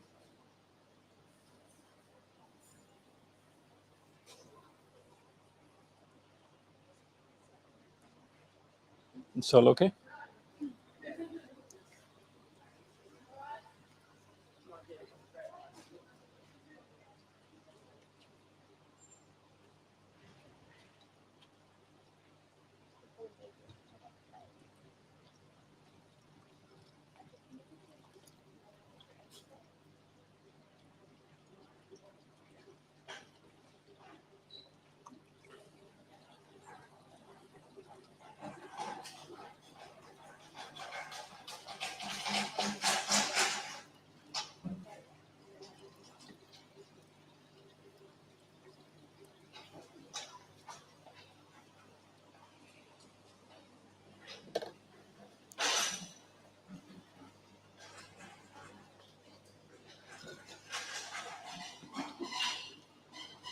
All right, guys, just want to do a quick intro on the fertilizers, so Jag Aquatic fertilizers. So first of all, we have in the complete range, we have Jag Aquatic starter. So what starter fertilizer is for is we will be using that in this tank. So if your tank is not established, or you have established a new tank, or you don't have a CO2 in your tank, I would suggest you to use starter. Now starter concentration is perfect for the tank when the plants are not established, and compared to other fertilizers, the way Jag Aquatics is designed is you don't need to change water every week. So there's no 50% water change required every week. You can change water monthly. You can change every week if you want to, but I would recommend 2 to 3 weeks is best to change water. But again, if you're preparing your tank for a comp, it's a good idea to change your water 20 to 30% every week. New water is always good. But if you are changing your water 30% every week, add extra 1 cap or 2 caps. Plants adapt pretty well, to any fertilizer change. But if you have crypts in your tank, the change should be really slow. They will melt. So if the crypts are growing without any fertilizer in the water, and they are taking all the fertilizer from substrate, don't just start adding 3 times this substrate or this fertilizer or any other fertilizers. Do a really small change. Don't even go with the recommended one. Even recommended ones will melt crypts. Recommended is mainly for general plants, like rotala stem plants, your Monte Carlo, your styrogines. They will not melt, but plants like crypts can melt. Now this is for someone non-CO2 tank. You are starting a tank, use this fertilizer. And if your tank is established, like 2 to 3 months, your tank is established, growing really fast, then you switch to Pro. So Pro is even 2 times concentration of 2 to 2.5 times concentration of starter. You will use less Pro if your tank is medium, low to medium tech, but you're using CO2. But Pro is really for people who are going for competitions. They really want their tank fuller. They have 60 to 70% stem plants in their tank, and tank is growing really, really fast. So use Pro there. And again, with Pro also, you don't need to change water every week. You can change as you like, but adjust your dose. So obviously, if you're changing every week, you need a little bit more fertilizer in the tank. Just add that extra fertilizer to compensate, if you have less fertilizer because of the multiple water changes. So do you say then if you're doing a water change every week, so if you're word dosing three times, Yeah. 4? Yes. Okay. So if you are dosing 3 times and you are doing water change every week, add 1 additional dosage. You can do 4 times. And what the other range is, So yeah, the part of the complete is also light. So light is very specific for plants like moss, ferns, anubis. So a lot of people have these kind of plants, but no stem plants at all. They only have Buckefrandria. So if you have boosts, anubis, rhizomes, ferns, no stem plants, just go with light, right? Because light doesn't have a crazy amount of additional fertilizer. They have just a limited amount, and also light can be used for cherry shrimp tanks. But we have another fertilizer which is shrimp safe. So what shrimp safe is, we reduced the copper quite a lot in it. It doesn't have zero copper, but it has copper, because copper is required by shrimps or by every living organism, but in a very less amount. So we have adjusted that, and shrimp safe is the one. If you have a shrimp in your tank, you want to use fertilizers, go for shrimp safe. So shrimp safe and light, very similar. The only difference is in the copper, right? Copper part. So we have created that also. So in the complete range, you have 4 different products. Now, advanced, when you want to use advanced, so advanced comes with advanced have phosphorus, potassium, nitrogen, iron. So this is all part of the advanced. So why we created advanced is to tweak single element. We are also coming with the trace, a part of the advanced. So suppose you are growing a plant, Cyanogenthus or Tonina, where you are using Pro or Starter, but you still need more nitrogen in it. And then what you can do is you can just go and buy the advanced nitrogen, and you can add that to bring the nitrogen more than 20 ppm, because they love that. Now, iron is something that even if you are using Pro, iron remains in your tank for 4 hours only, whatever iron you use. So the best result you can get if every 4 hours you can put iron, which obviously not ideal. People can't do that, but a lot of people use iron, especially a advanced hobbyist. Every 4 hours they will put it on dozer. You can add a dozer to your tank every 4 hours. You can put 5 mil into it, and you will see such a big difference, because plants use that. So plant like to use this every day. Now with Pro, we are asking to put 3 times a week, but if you can put it every day and you can adjust the dose. So if we are saying put 10 mil every thrice a week, you can say, okay, let's put 5 mil every day. Plants will react better, because they will have less fertilizers, but every day available instead of in bulk, and it stays there, right? So yes, it is more stable. So I know a lot of brands, I mean, including our brand, we did say 3 times a week, 2 times a week. But if you really think from the plant's point of view, if you want to provide a stable fertilizers, every day is the best way to do. And you can use this for every day, adjust the dosage. Bit of a common sense there, just adjust that, and it's not a big deal that you need to write everything. Plants will adapt. Little bit 1 mil up and down, not going to make a big difference in your growth, right? So that's in a nutshell. If you guys have any questions, these fertilizers are available at TechDen. The why I created it, the main thing was that to avoid the hassle to change 50% every week. So that's gone. And also I am using it on every tank. I created it. There's no second person, third person helping me to do it. We have a chemist, that's my dad, who is helping me with all the analysis. I am the guy who testing it with all the plant growing experience. So I've been creating my own fertilizer from 2011, but decided to launch it because a lot of hobbyists told me they are confused with either EI index or too much lean fertilizer. So this is a bit of a hybrid, made in Australia. You guys use it, and if you have any feedback, the beauty is I react on the feedback. So if you say, like, even with our Pro was a little less in concentration, so we got a feedback, we want a bit higher concentration, and I did that. So if you have any feedback from any clients, any shops, please let me know, and we will adjust it straight away. And so, and the full analysis available on your website? Yes, and full analysis, exactly. So on jagaquatics.com, we have full analysis of every product. I know it's not on the bottle, it was just not feasible to put there. We were thinking that we'll create an extra packaging, but obviously it will increase the cost of the product. But you can go to our website, even on TechDen website, they will be updating it to put the complete analysis. And I know a lot of people are supporting it, shops are supporting it, so big thanks to TechDen. They're supporting the Australian-made products, and hopefully, we can keep adding and growing the range. If you want to see anything else, we are bringing the iron and general fertilizer tablets. So I'm testing that now. We are bringing trace, we are bringing algaecide, but I'm trying not to use glute in that algaecide. So if I'm trying a few different chemicals, it's just in a testing phase. So once that is finalized, we'll bring that out.